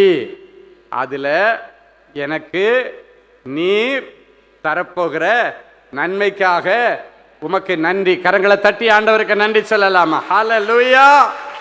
கர்த்தரை தேடுகிறவர்களுக்கோ ஒரு நன்மையும் குறைபடாது. இன்னைக்கு நிறைய பேர் நிறைய காரியத்தை எதிர்பார்த்து வந்திருக்கிறீங்க. 1-2 அல்ல, நிறைய எதிர்பார்த்து வந்திருக்கிறீங்க. அது மட்டும் இல்லைங்க, நீங்கள் நினைக்கிறத விட ஆண்டவர் அதிகமாக செய்வார். இன்னைக்கு எனக்கு ஒரு சாட்சி ஆஃபீஸ்லேருந்து எழுதி கையில் கொடுத்தாங்க. அந்த சாட்சியை படிக்கும்போது 2018ஆம் வருஷம் நம்ம நாகர்கோயிலில் நடத்துகிற ஸ்காட் கிறிஸ்தவ கல்லூரியில் நடந்த கூட்டத்தில் ஒரு குடும்பம் வந்து ஜெபிக்க வந்திருக்கிறாங்க. அவங்க எதுக்கு வந்தாங்கன்னா, அவங்க மகளுக்கு, வாலிப மகள், அவளுக்கு பின் தலையில் பயங்கரமான வலி. டாக்டர்ஸ்கிட்ட போய் செக் பண்ணும் பொழுது டாக்டர்ஸ் சொன்ன காரியங்கள் இவங்களை பயமுறுத்திருச்சு. அதனால இந்த பின் தலைவலிக்காக ஜெபிக்கிறதுக்காக என்கிட்ட கொண்டு வந்து ஸ்டேஜில் ஜெபிக்க வந்தாங்க. இதை படிக்கும்போது தான் எனக்கு தெரியுது, அவங்க ஜெபிக்க வந்தது அவளுக்கு பின் தலையில் தலைவலி, அதனால ஏதாவது உள்ள கட்டி இருக்குமோ அது இருக்குமோ நிறைய காரியங்கள் டாக்டர்ஸ் பார்த்துட்டு நிறைய காரியங்களை சொன்னதுனால அதுக்கு ஒரு சுகம் கிடைக்கணும்னு இங்கே வந்தாங்க. என்கிட்ட சொல்கிறாங்களாம், பிள்ளைக்கு பயங்கரமான பின் தலைவலி, அதுக்காக ஜெபம் பண்ணுங்க. ஆனால் அதை நான் காதிலே வாங்கிக்கலையா? சொல்லுங்கள், காதில் வாங்கிக்கல. அப்போ பாருங்கள், சில நேரத்தில் நீங்கள் இங்கே வரும்போது கூட பார்த்துருப்பீங்க எக்ஸ்பீரியன்ஸ். நீங்கள் ஏதாவது ஒன்று சொல்லுவீங்க, அதை என் காதிலே சில நேரம் கேட்க வைப்பார், கேட்டு ஜெபிக்க வைப்பார். சிலருக்கு அதை நீ காதில் வாங்காதேன்னுவார். நீங்கள் பாட்டுக்கு சொல்லிட்டு இருப்பீங்க, ஆனால் ஆண்டவர் பாட்டுக்கு ஜெபிக்க ஆரம்பிப்பார். அங்கே தான் பரிசுத்த ஆவியானவர் இடைப்படுவார். அவங்க சொன்னதை காதில் வாங்குறேன், ஆனால் அதுக்காக நான் ஜெபம் பண்ணல. ஆண்டவரே, யாக்கோபு வேர் பற்றிய என்ன வசனத்தை ஆண்டவர் கொடுத்து ஜெபிக்கிறார்? தலையில் கை வச்ச உடனே யாக்கோபு வேர் பற்றி இஸ்ரவேல் பூத்து காய்த்து பலனால் நிரப்புகிற நாட்கள் வருகிறது. இப்போ ஆண்டவர் எதுக்கு பிளான் பண்ணுறாரு தெரியுமா? ஆண்டவர் நீ பூத்து குலுங்குவேன்னா அதில் தலைவலியும் மாறி போச்சுன்னு அர்த்தம். அதில் எல்லாமே அடங்கிச்சு. நீ பூத்து குலுங்கி உலகத்தை பலனால் நிரப்புகிற நாட்கள் வருதுன்னா நீ லைஃப்பில் நல்லபடியாக சுபிக்ஷித்து வாழ போறேன்னு அர்த்தம். அப்போ பாருங்க, ஒரு சின்ன காரியத்துக்காக வந்தாங்க, ஆண்டவருடைய வாழ்க்கையே ஒரு வார்த்தையில் செட்டில் பண்ணிட்டார். எங்கேருந்து போனாங்க, போய் பார்த்தா அடுத்த மாதமே அவங்க இப்போ அவங்களுக்கு கல்யாணத்துக்கு தயாராகவும் இல்லை, பொண்ணு கல்யாணத்துக்கு ரெடியாகவும் இல்லை, பேரண்ட்ஸ் ரெடியாக இல்லை. திடீர்னு ஒரு நல்ல வரன் வருது, நீங்கள் எப்படியாவது பொண்ணை மட்டும் கொடுத்தா போதுன்றாங்க. கல்யாணம் நடக்குது. அதன் பிறகு உடனடியாக நல்லபடியாக திருமணம் முடித்து கொஞ்ச நாளில் கன்சீவ் ஆகிறாங்க. 3 வாட்டி அவளுக்கு மிஸ்கேரேஜ் வருது. திருப்பி அடுத்த வாட்டி நாங்கள் நாகர்கோயில் ஏதோ அப்பாயின்மெண்ட்ஸ் போகும்போது வந்தாங்க, ஜெபம் பண்ணாங்க. கர்த்தர் சொன்னார், இனி கற்பம் விழுந்து போகிறது, மலடும், உன் வாழ்க்கையில் இருப்பதில்லை. ஹல்லேலூயா. அடுத்த மாதம் கன்சீவ் ஆகி 10 மாதம் சுமந்து அழகாக குழந்தையை பெற்றெடுத்துட்டான். இப்போ பாருங்க, அடுத்து ஒரு 1.5 வருஷம் கழிச்சு திருப்பி ஆண்டவர் அடுத்த ஒரு குழந்தையை கொடுக்குறாரு. அழகான இன்னொரு குழந்தையை கொடுத்து இப்போ 2 பிள்ளைகளை கர்த்தர் அழகாக கொடுத்து, ஆண்டவருடைய பெரிய கிருபையினால தலைவலி எங்கே போச்சுன்னு தெரியாது. அவளுக்கு மேரேஜ் காரியத்தில் பணம் எப்படி சந்திக்கப்பட்டதுன்றது யாருக்கும் தெரியாது. கர்த்தரே அதை செய்தார். அவங்க செய்தது ஒரே ஒரு நல்ல காரியம்.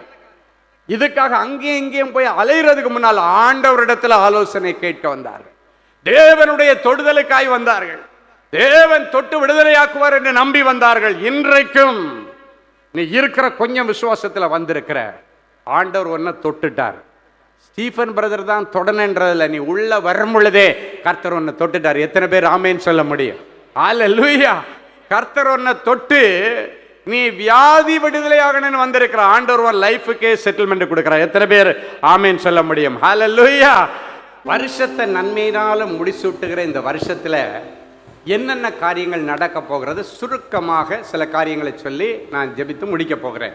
முதல்ல ஆண்டவர் சொல்றார், இந்த நன்மையினால முடிசூட்டுகிற வருஷத்துல முதல்ல ஒரு அறுவடையின் வருஷமாக இந்த வருஷத்தை ஆண்டவர் உங்களுக்கு முடிசூட்டுறார். ஆமா, ஒரு அழகான வசனம் ஆதியாகமம் 26, 12, 13 ஆகிய வசனங்கள் இப்படியாய் சொல்லுகிறது. வாசிப்பலாமா? ஈசாக்கு அந்த தேசத்தில் விதை விதைத்தான். ஈசாக்கு அந்த தேசத்திலே விதை விதைத்தான். கர்த்தர் அவனை ஆசீர்வதித்ததினால் அந்த வருஷத்தில் 100 மடங்கு பலனடைந்தான். 100 மடங்கு பலனடைந்தான். அவன் ஐஸ்வர்யவானாகி வர வர விருத்தி அடைந்து மகா பெரியவனாய் மாறினான். எல்லாரும் ஒரு நிமிஷம் என்ன பாருங்க. ஆண்டவர் சொல்றாரு, இந்த வருஷத்தில் சொல்லுங்க, இப்படி கை வச்சு, இந்த வருஷத்துல, இந்த 2026 வருஷத்துல கர்த்தருடைய ஆசீர்வாதத்தினால 100 மடங்கு பலன். சொல்லுங்க, 100 மடங்கு பலன். ஹல்லேலூயா. ஆமா, இப்போ ஒருத்தங்க பிஸ்னஸ் பண்ணாங்கன்னா உனக்கு பெர்சன்டேஜ் ஆஃப் மார்ஜின் எவ்வளவு இருக்கும் அப்படின்னு சொல்ற கேட்டிங்கன்னா சிலர் சொல்லுவாங்க ஒரு 10% அப்படின்வாங்க. அப்படின்னா 10% அப்படின்னா அவங்களுக்கு 1 லட்சம் ரூபா பில் ஆகுதுன்னா அந்த பில்லில் ஒரு 10,000 ரூபா தான் இவங்களுக்கு லாபம் இருக்கும். மீதியெல்லாம் அவங்களுக்கு காஸ்ட் ப்ரைஸ் அப்படின்வாங்க. சரியா? ஸோ அந்த காஸ்ட் ப்ரைஸ் போக 10%னா 10,000 ரூபா தான் நிற்கும். அப்படின்னா 10%, 20%, சில பிஸ்னஸில் 40%, 50% அவங்களுக்கு லாபம் நிற்குதுன்னா அதெல்லாம் பயங்கர அமோகமான அறுவடைன்னு சொல்லுவாங்க. ஆனால் இங்கே ஈசாக்குக்கு 10% இல்லை, 20% இல்லை, 100% இல்லை, 100 மடங்கு. 100 × 100, 100 × 2 இல்லை, 100 × 10 இல்லை. என் அன்பு தேவனுடைய பிள்ளை, 100 மடங்கு ஆசீர்வாதம். அப்படின்னா தான் சொல்லுவாங்க, நான் நினைச்சதுக்கும் வேண்டிக் கொள்ளதுக்கும் ஜெபித்ததற்கும் மிகவும் அதிகமானு சொல்லுவோம். ஒரு முறை ஒரு தம்பி ஜெபிக்க வரும்போது சொன்னார், ஐயா எனக்கு வெறும் 20,000 ரூபா சம்பளத்தில் 10 வருஷமாக காலத்தை ஓட்டிகிட்டு இருக்கிறேன். ஒரு சின்ன ஓட்டு வீட்டில் தான் இருக்கிறேன். வாடகை ஒரு 3,000 ரூபாய் மேலே அதில் கொடுக்க முடியாது. அப்படி தான் என் காலத்தை ஓட்டுறேன் அப்படின்னு சொல்லிட்டு அந்த தம்பி ஜெபிக்க வந்தார். அப்போ சில நேரங்களில் நம்ம ஜெபிக்கும் பொழுது நம்ம சொல்கிற வசனம் ரொம்ப முக்கியம். நான் கேட்டேன், பிள்ளைங்க என்னப்பா பண்ணுறாங்க அப்படின்னாச்சுன்னா, 2 பிள்ளைங்க படிக்கிறாங்க. எப்படிப்பா ஃபீஸ் கட்டுற அப்படின்னு கேட்டாச்சுன்னா, ஒரு சாதாரண அரசாங்க கவர்மெண்ட் எய்டட் ஸ்கூல், ஒரு கிறிஸ்டின் ஸ்கூலில் எய்டட் ஸ்கூல், ஃபீஸ் ஏதோ மினிமம் ஒரு 50 ரூபா 100 ரூபா இருக்கு, 1000 ரூபாய்க்குள்ளே அப்படின்னு சொன்னாங்க. அப்போ உடனே சரி இப்போ பட்ஜெட் போட்டு அதுக்கேற்ற மாதிரி அவர் நடத்திட்டு இருக்கிறாரு. அப்போ அந்த சகோதரனுக்காக ஜெபிக்கும் பொழுது நான் சொன்னேன், ஆண்டவரே என் பிள்ளை 20,000 ரூபா வச்சு சென்னையில் 2 பிள்ளைகளையும் மனைவி வச்சு அவன் வந்து குடும்பத்தை நடத்திட்டு ஓட்டிருக்கான்.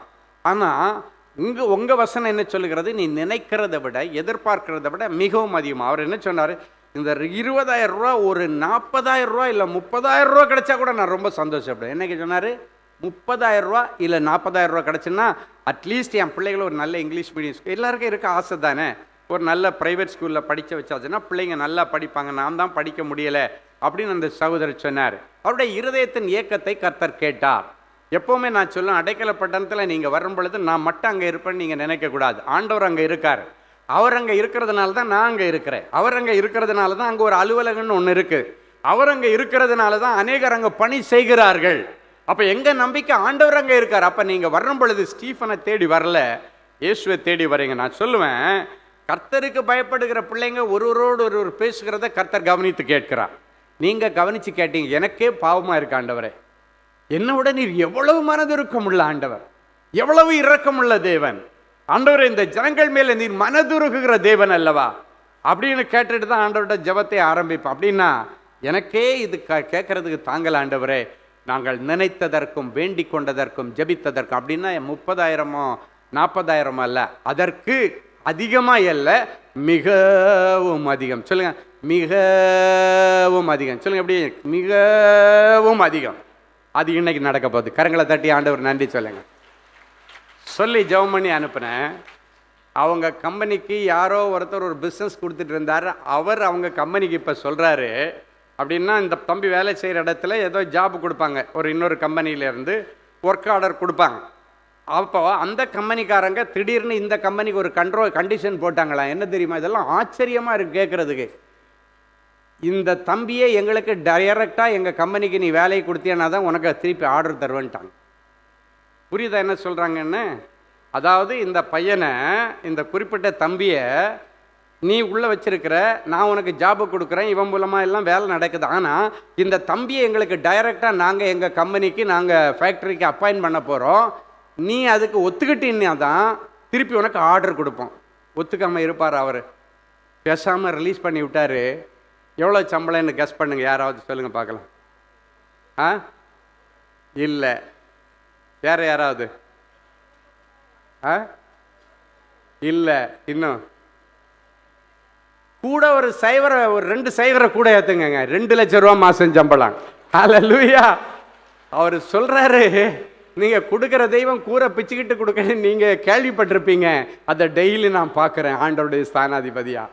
அவர் சொல்கிறாரு, இவனை ரிலீஸ் பண்ணால் மட்டும்தான் உனக்கு நீ திருப்பி ஆர்டர் தருவேன்றார். கண்டிஷன் எப்படி போடுறாரு பாருங்க. இது மனுஷனால் ஆகிற காரியம் அல்ல, தேவனால் ஆகிற காரியம். இன்னைக்கு அப்படிப்பட்ட அற்புதங்களை இந்த வருஷத்தில் கர்த்தர் செய்ய போறாரு. ஈசாக்கு அப்படித்தான் செய்தார். ஆனால் அது வர்றதுக்குள்ளால நம்ம கொஞ்சம் கஷ்டப்படணும். அவன் அந்த நிலைமைக்கு வர்றதுக்கு முன்னால எவ்வளவு எதிர்ப்பை சந்திச்சான் தெரியுமா? ஏசேக்குன்னு ஒரு எதிர்ப்பை சந்திச்சான். ஒரு இடத்துல போய் கிணறு தோன்றான், அங்கே அவனுக்கு எதிர்ப்பு வருகிறது.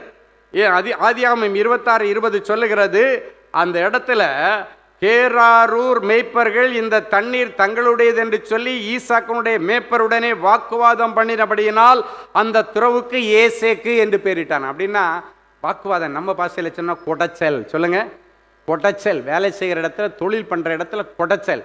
இது என்னதுன்னு சொல்லிட்டு அவனை நிம்மதியாவே தொழில் பண்ண விடல. ஒரு கொடைச்சல். ஏசேக்கு. சொல்லுங்க, ஏசேக்கு. இன்னைக்கு இந்த ஏசேக்கு காரியத்தை நீங்க சந்திச்சுட்டு இருக்கிறீங்க. நிறைய இடத்துல, வேலை செய்யற இடத்துல எதிர்ப்பு, வேலை செய்யற இடத்துல வாக்குவாதம், உன்னை நிம்மதியா வேலை செய்ய விடல. அப்படிப்பட்ட ஒரு சூழ்நிலை. ஏசேக்கை கடந்து வந்திருக்கிறீர்கள். இவன் கடந்து வந்துட்டான். இப்ப அடுத்து இன்னொரு இடத்துல போய் கிணறு தோன்றான். அங்க போனா அங்க இன்னொரு விதமான பிரச்சனை. அதுக்கு என்ன பேர் வச்சானு தெரியுமா? சித்னா. சொல்லுங்க, சித்னா. அங்க போய் திறவை தோண்டும் போது அங்கும் வாக்குவாதம் பண்ணினார்கள். ஆகையால் அதற்கு சித்னா அப்படின்னு பேர் வச்சானா. சித்னான்னா என்ன தெரியுமா? சித்னான்னா எதிர்ப்புகள்னு அர்த்தம். ஏசேக்குன்னா வாக்குவாதம்னு அர்த்தம். நீங்க வேலை செய்கிற இடத்துல, உங்க வேலை இடத்துல உங்களுக்கு நிறைய வாக்குவாதம் வந்திருக்கலாம், ஆர்கியூமெண்ட்ஸ் வந்திருக்கலாம். நீ வேலை செய்கிற இடத்துல இப்போ உனக்கு விரோதமாக ஒரு கும்பலை எதிர்த்து நிற்கலாம். நீ வியாபாரம் பண்ற இடத்துல உனக்கு விரோதமாக ஒரு கும்பல் எதிர்த்து நிற்கலாம். அது போட்டி என்கிற பெயர்லையோ பொறாமை என்கிற பெயரிலேயோ வேணும்னு வம்புகளுக்கு இருக்கலாம். இன்னைக்கு ஆண்டவர் சொல்கிறார், ஏசேக்கை சந்தித்து, சித்னாவை சந்தித்து மீட்டிங் வந்திருக்கிற என் ரெகபோத்தை பார்க்க போகிறாய். 3வது தான் ரெகபோத்து. ரெகபோத்து தான் விசாலம், ஓப்பன் டோர் அப்படின்னு இங்கிலீஷ்ல போடப்பட்டிருக்கிறது. ஹல்லேலூயா. இன்னைக்கு பிறகு 2026 ஒரு பெரிய விசாலத்தை பார்க்க போகிறீர்கள். நெருக்கடிகளை சந்தித்து வந்த தேவனுடைய பிள்ளைகளே, உங்க வியாபாரத்தில் ஒரு விசாலம், உங்க ஊழியத்தில் ஒரு விசாலம், உங்க வேலை ஸ்தலத்தில் ஒரு விசாலம், உங்களுடைய படிப்பில் ஒரு விசாலம். இனி நீங்க கூனி குறுகி இருந்த நாட்களுக்கு முடிவு வந்தது. நிறைய பேர் என்ன பண்றாங்கன்னா, ஏசேக்குன்னு ஒன்று வந்த உடனே திரும்பி ஓடிடுறான். ஐயையோ வேண்டாம்ப்பா, ஐயையோ வேண்டாம், நான் பேசாம ஊரில் போய் கிராமத்தில் போய் மண் வெட்டி கூட பிழைச்சிக்கிறேன்ப்பா, விவசாயம் பண்ணி பிழைச்சிக்கிறேன், ஐயையோ வேண்டாம். இந்த ஏசேக்கை கண்டு பயந்து ஓடினபடினாலே இன்னும் ரெகபோத்தை நீ பார்க்கல. பயப்படாதீங்க.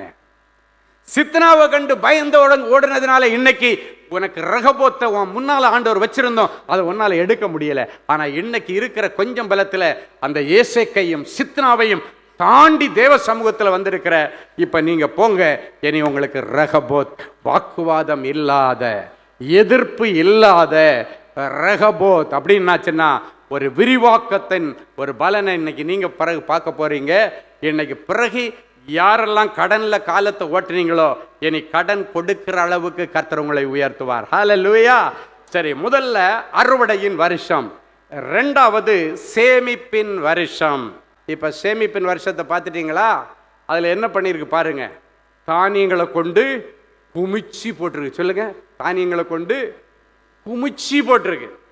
கடந்த நாட்கள்ல ஆண்டவர் சொல்றாரு, உன்னால 10 பைசா சேமிக்க முடியல, கடன்ல தான் காலம் ஓடுது அப்படின்னா டெபிசிட்ல போகுது ஒவ்வொரு மாசம். இந்த வருஷம் உங்க தேவைகள் சந்திக்கப்படாததுனால கடனை வாங்கி உள்ள போட்டுட்டு டெபிசிட் ஆனதுனால அடுத்த வருஷத்துக்குள்ளால போகும்போது, அடுத்த மாசத்துல போகும்போது கேரி ஃபார்வர்ட் ஆகி அப்படியே பேலன்ஸ் வந்துகிட்டே இருக்கு. அப்படின்னா கடன்காரன் இந்த மாதம் 4 பேர், அடுத்த மாதம் 6 பேர், அடுத்த வருஷம் 8 பேர், அப்படியே ஏறிக்கிட்டே இருக்கான். ஆண்டவர் சொல்கிறாரு, இந்த வருஷம் நீ சேமிக்கிற வருஷம்.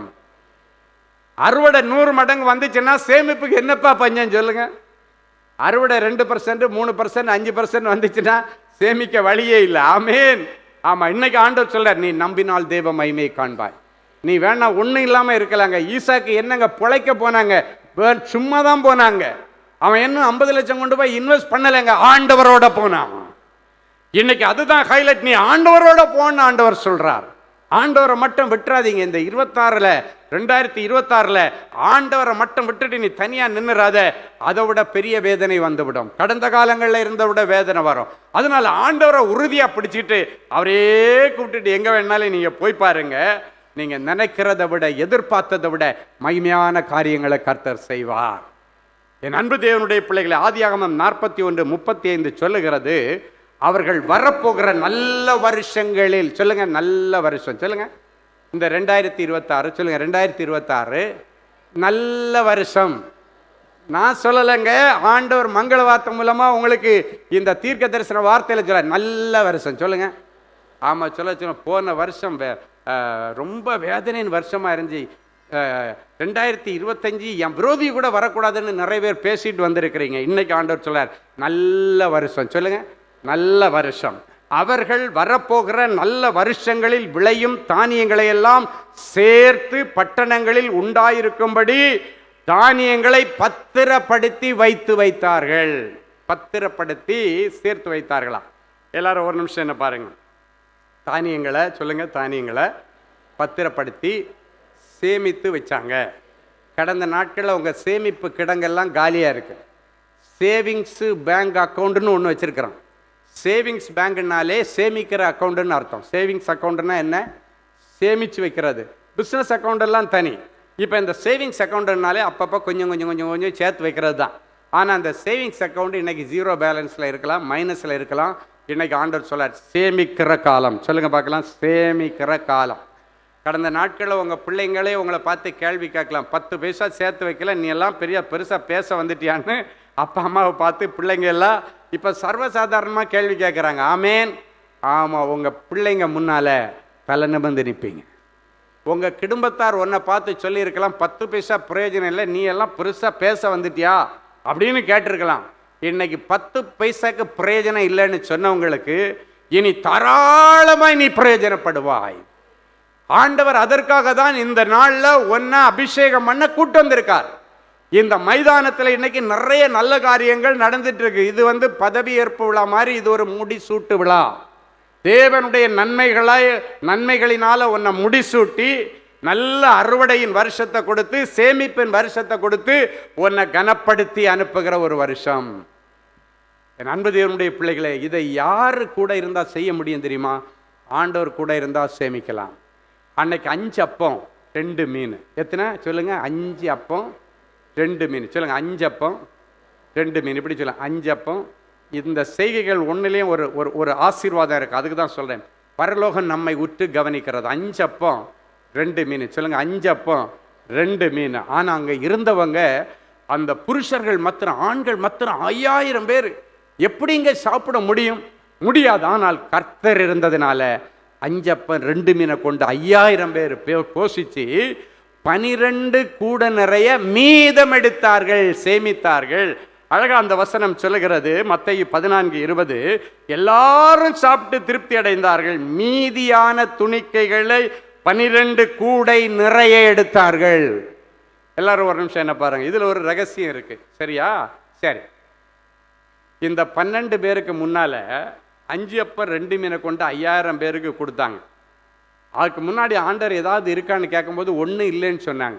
இத்தனை பேருக்கு நம்ம போய் ஊரில் சாப்பாடு வாங்கிட்டு வரனால ஹோட்டல்லே இதுக்கு மாவும் இருக்காது, எண்ணெயும் இருக்காது. அங்கே போனாலும் இத்தனாயிரம் பேருக்கு சாப்பாடு திடீர்னு எவன் உண்டாக்குவான்? அதெல்லாம் ஆர்டர் போட்டால் தான் நடக்கும். திடீர்னு போனால் அங்கே கூட கிடைக்காது. ரெண்டாவது, நம்மகிட்ட பணமும் இல்லை. இயேசுநாதருடைய ஊழியத்தில் கூட சில நேரங்களில் காசு இல்லை, டேக்ஸ் கட்ட முடியாமல் பேதுருவை பார்த்து சொல்கிறாரு, போய் ஒரு தூண்டில் போடுறா, ஒரு மீன் வாயில் ஒரு காசு இருக்கான், அதை எடுத்துக்கொண்டு போய் அந்த எனக்கும் உனக்கும் டேக்ஸ் கட்டிட்டு வான்னு சொல்லி அனுப்பினார். எல்லா ஊழியங்களுக்கும் அதுதான் நிலைமை. ஆமேன். ஆமாம், வீட்டுக்கு வீடு, சத்தமாச்சிங்களா, வீட்டுக்கு வீடு. இயேசுநாதருக்கு ஊழியத்துக்கு இந்த நிலைமைன்னா எங்கள் ஊழியம் எல்லாம் சொல்ல வேணாம். ஆமேன். கர்த்தர் நல்லவர், ஆனாலும் கர்த்தர் நடத்துகிறார். ஹல்லேலூயா. ஆமாம், கடந்த 2025ஆம் வருஷம் டிசம்பர் மாதம் கேரி ஃபார்வேர்டு பண்ணிவிட்டு கடனை தூக்கிட்டு உள்ளே போகாத அளவுக்கு கர்த்தர் நம்முடைய ஊழியத்தை ஆசீர்வதிச்சார். எத்தனை பேர் ஆமேன்னு சொல்ல முடியும்? அதுக்காக ஆண்டவருக்கு கோடி நன்றி. மங்கள வார்த்தையில் நான் உங்கள் எல்லாருக்கும் நன்றி சொன்னேன், கவனிச்சிங்களா? நேற்றைக்குன்னு நினைக்கிறேன், 31ஆம் தேதி. உங்கள் எல்லாருடைய தயவு, உங்கள் எல்லாருடைய ஜெபங்கள், உங்கள் எல்லாருடைய கரங்கள் விரித்ததுனால, நம்ம கிருபையினால் கடன் இல்லாமல் புதிய வருஷத்துக்குள்ளே ஊழியத்தை நம்ம கொண்டு போனோம்.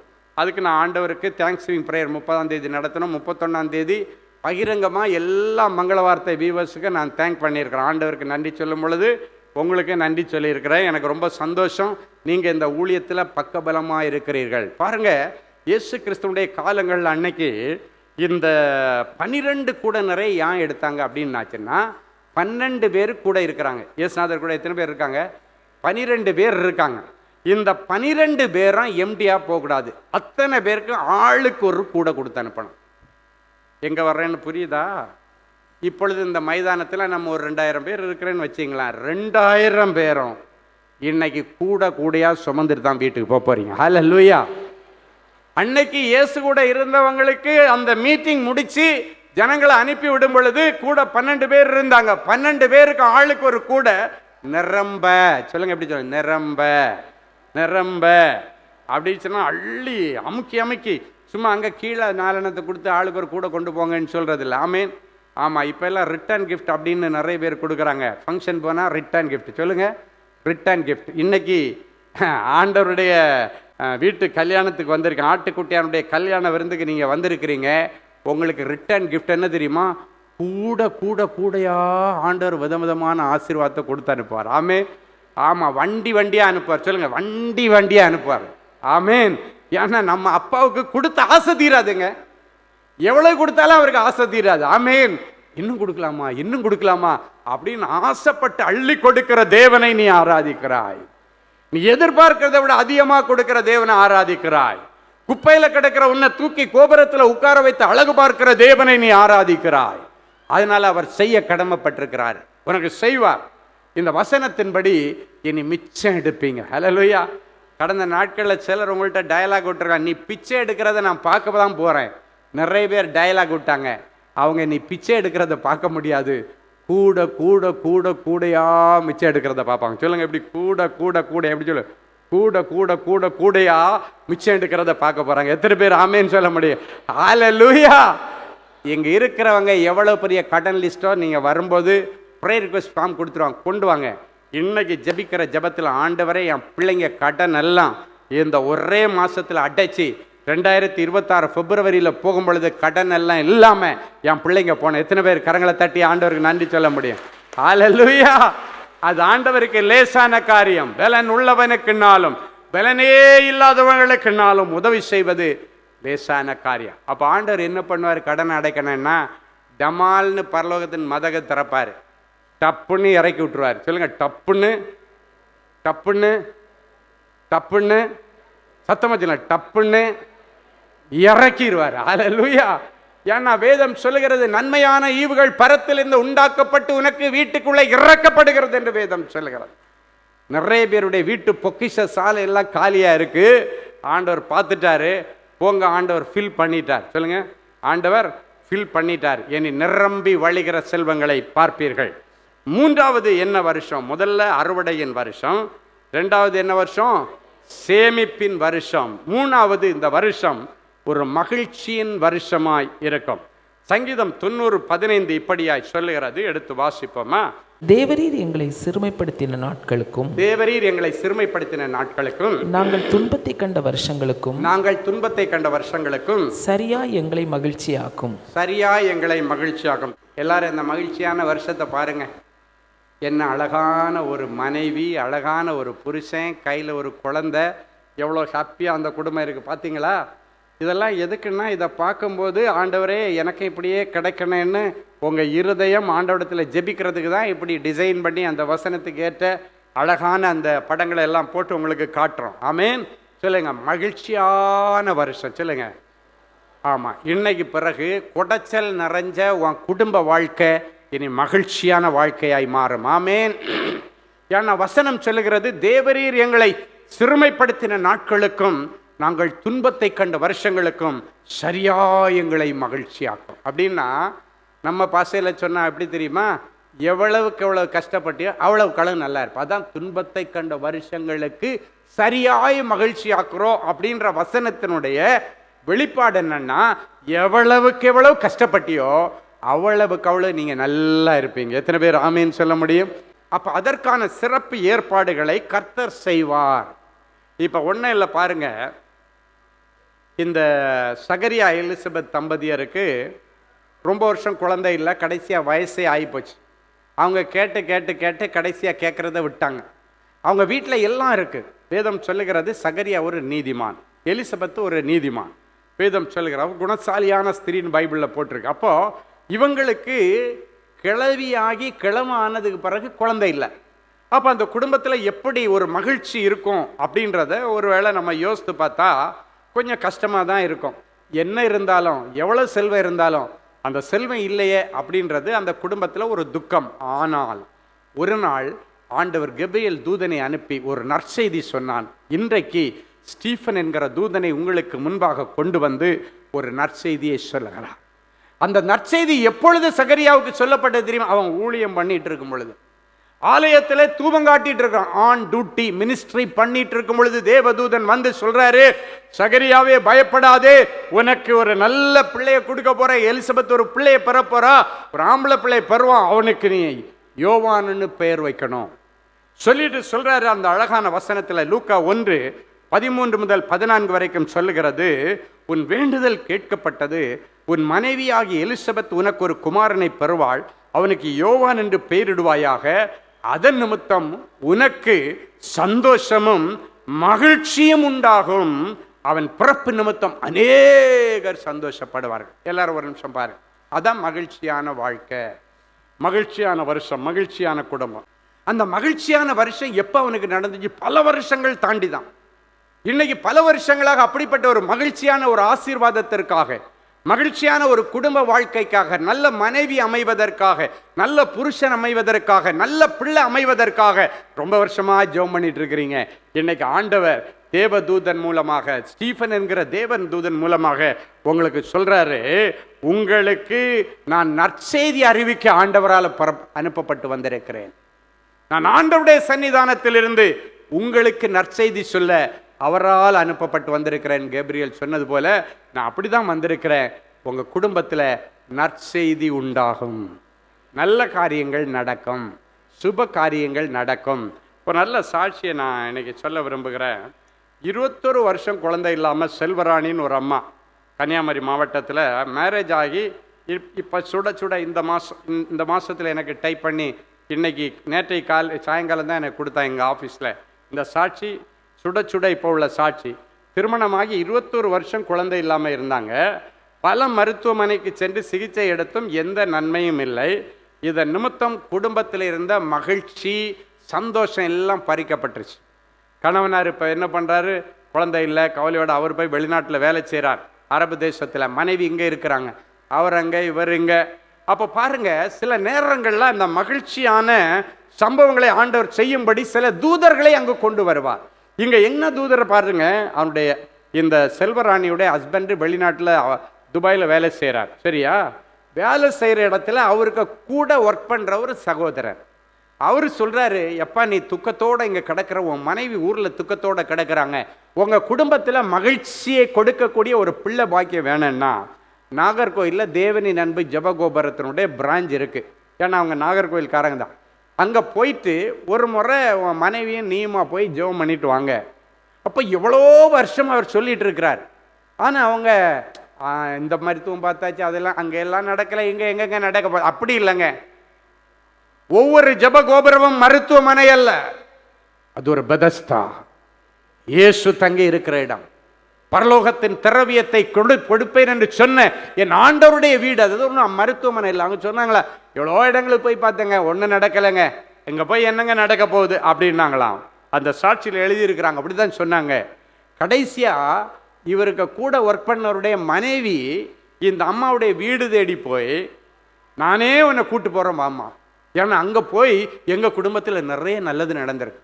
தேவனின் அன்பு ஜெபகோபுரத்தில் அடைக்கல பட்டணத்தில் போய் நிறைய நன்மைகளை நாங்கள் வாங்கி இருக்கிறோமா, அனுபவிச்சதுனால சொல்கிறேன், உண்மையாகவே தெய்வம் அங்கே இருக்கிறார், நாங்கள் பார்க்குறோம், அங்கே ஜெபிக்கிற ஜெபங்களுக்கு பதில் கிடைக்குது, நீ வாமான்னு சொல்லி ஃபோர்ஸ் பண்ணி இழுத்துருக்காங்க. ஃபோர்ஸ் பண்ணி இழுத்ததுன்னு தான் கடைசியாக இந்த அம்மா ஒரு வழியாக போனாங்க. அவங்க போய் ஜெபம் பண்ணிட்டு வந்தாங்க. அங்கே என்ன வசனம் சொல்லி ஜெபிச்சாங்களாம், சங்கீதம் 113:9, உன்னை பிள்ளைத்தாட்சியாக்கி, சந்தோஷமான பிள்ளைத்தாட்சியாக்கி மகிழ்ச்சியாய் வீட்டில் குடியிருக்க அப்படி இந்த வசனத்தை சொல்லி அந்த பிள்ளைங்க ஜெபம் பண்ணி அனுப்பிட்டான். பார்த்தா அவர் துபாயில் இருக்கார். இமீடியட்டாக இந்த மாதமே நீ கர்ப்பவதி ஆவேன்னு சொல்லி அனுப்புகிறாரு. இது எங்கனம் ஆகும்? யோசிச்சு பாரு, புருஷன் அங்கே இருக்காரு, இங்கே ஜெபம் பண்ணுறவங்க சொல்கிறாங்க இந்த மாதம் நீ கன்சீவ் ஆகிடுவோமா, ஆண்டவரனை சந்தோஷமான பிள்ளை தாட்சி ஆக்குறாரு. இந்த அம்மா வெளியே வரும்போது யோசிச்சுட்டே இருக்கான், புருஷன் அங்கே இருக்கார், நான் எங்கே இருக்கிறேன், இது அதுதான் மரியாதை அன்னை இது எங்கனம் ஆகும்? ஆண்டவர் நினைச்சா ஆகும். திடீர்னு பார்த்தாச்சுன்னா அவங்க கம்பெனியில் இவருக்கு சம்பளத்தோட லீவு போட்டு ஒரு மாதம் ஊருக்கு போயிட்டு அனுப்பிட்டாங்க.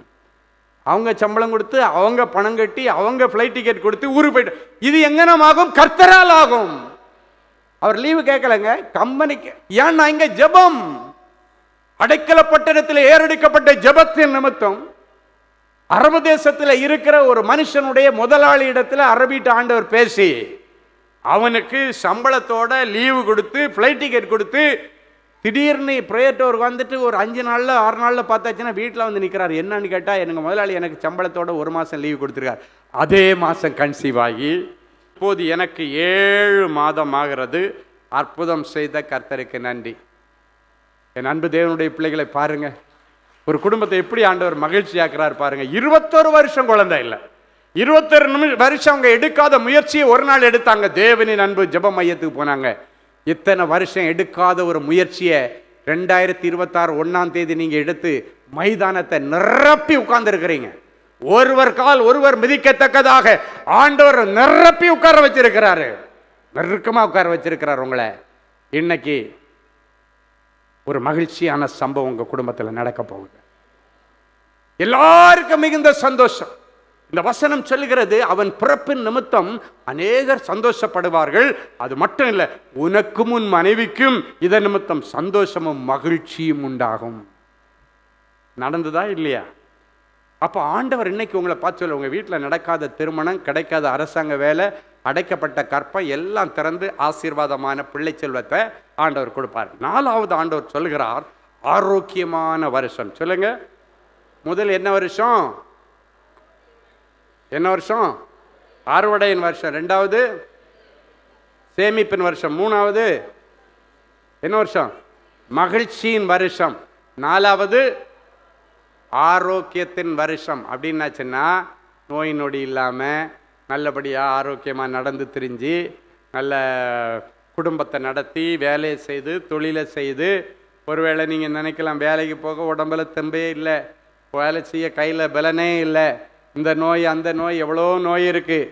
இந்த 2026 1ஆம் தேதி இயேசுவை நம்பி வந்திருக்கிறாய். பதஸ்த அனுபவம் இன்னைக்கு உனக்கு உண்டு.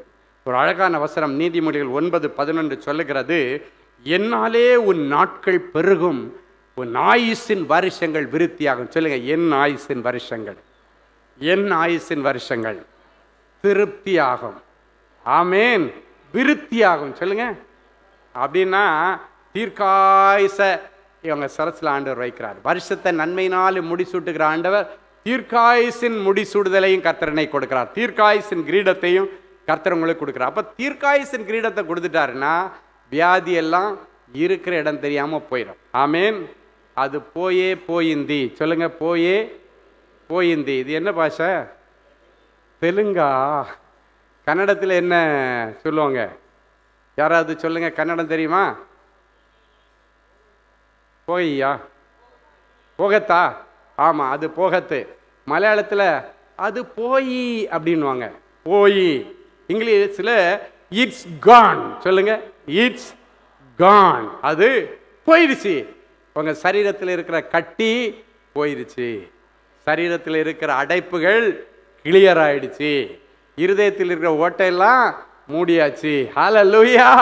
ஏன்னா ஆரோக்கியமான தேவனை கொண்டாட வந்திருக்கிறீர்கள், ஆரோக்கியமான தேவனுடைய அன்பை ருசி பார்க்க வந்திருக்கிறீங்க. இன்னைக்கு உங்க எல்லார் மேல ஒரு தீர்க்காயுசின் அபிஷேகத்தை ஆண்டவர் ஊத்துறாரு. அன்னைக்கு 12 வருஷம் அண்ணன் சொன்னார், 38 வருஷம் 18 வருஷத்தை சொன்னார். அதனால் அந்த ரெண்டையும் விட்டுட்டு நான் அண்ணன் சொல்லாத ஒன்றை நான் எடுக்கிறேன். ஏன்னா அதுக்கு ரெண்டும் ஆல்ரெடி உங்களுக்கு அற்புதம் நடந்தாச்சு. 12 வருஷமா பெரும்பாடு உள்ள ஒரு ஸ்திரீ தன்னுடைய சொத்தெல்லாம் வச்சு செலவு பண்ணி கொஞ்சம் கூட சுகமாகாத நிலைமையில உங்களை மாதிரி ஆண்டவரை தேடி வந்தான். ஆனால் ஆண்டவர் அன்னைக்கு அவங்க ரூட் வழியாக போயிட்டு இருந்தார். இன்னைக்கு இந்த சேக்ரெட் கார்ட் மைதானத்தில் ஆண்டவர் முகாமிட்டு இருக்கிறார். இங்கு வருகிற பிள்ளைகளுடைய சிரசிலே ராஜகிரீடத்தை தரிப்பிக்க, அவர்களுக்கு நல்ல அறுவடையின் அபிஷேகத்தை கொடுக்க, சேமிப்பின் அபிஷேகத்தை கொடுக்க, என் பிள்ளைகளுக்கு ஒரு நல்ல ஆரோக்கியத்தின் அபிஷேகத்தை கொடுக்க கர்த்தர் உங்களை அழைச்சிட்டு வந்திருக்கிறாரு. ஹல்லேலூயா. அப்ப பாருங்க, அன்றைக்கு இயேசு அந்த வழியா போயிட்டு இருக்கும் பொழுது அவ எல்லா செல்வமும் வித்தாச்சு, சொத்தெல்லாம் வித்தாச்சு. ஆனா நோய் குணமாகலை. ஆனா ஆண்டவரை தேடி வரும்பொழுது ஒரு பைசா செலவில்லை. சொல்லுங்க, ஒரு பைசா சொல்லுங்க, இப்படி ஒரு பைசா செலவில்லை. ஃப்ரீயா அவருடைய வஸ்திரத்தை தொட்ட உடனே பரிபூர்ண சுகத்தை ஆண்டவர் கொடுத்தார். எத்தனை பேர் ஆமேன்னு சொல்ல முடியும்? ஹல்லேலூயா. அப்படிப்பட்ட ஆசீர்வாதங்களை கர்த்தர் இன்னைக்கு உங்களுக்கு கொடுக்க போறார். எத்தனை பேர் ஆமேன்னு சொல்ல முடியும்? ஆமா. வஸ்திரத்தின் விளிம்பை தொட்ட உடனடியாக ஒரு வல்லமை புறப்பட்டு போனது. வஸ்திரத்தை தொடும் பொழுதே வல்லமை புறப்பட்டு போச்சுன்னா, அவர் உள்ள வரும் பொழுதே உங்களை தொட்டுட்டு கர்த்தரால் ஆசீர்வதிக்கப்பட்ட பிள்ளையை உள்ளவான்னு உன்னை கூப்பிட்டார். ராஜ கிரீடத்தை உனக்கு வைக்கிறேன்னு சொல்லிட்டார். அப்ப தொட்டு தான் ஆண்டவர் உங்களை வச்சிருக்கிறார், தொட்டு தான் ஆசீர்வதிக்கிறார். அப்போ ஒரு வல்லமை ஆல்ரெடி இறங்கியாச்சு. ஆண்டவர் சொல்லிட்டார், உன் நாக்கில் அபிஷேகம் இறங்கிருச்சுன்னு சொல்றாரு. உன்னுடைய கண்களில் உள்ள செதில்கள் விழுந்துருச்சுன்னாரு. கழுத்தில் இருக்கிற நுகங்கள் முறிக்கப்பட்டாச்சுன்னாரு. முதுகில சுமந்து கொண்டு வந்த சுமைகள் முறிஞ்சிருச்சுன்னு சொல்றாரு.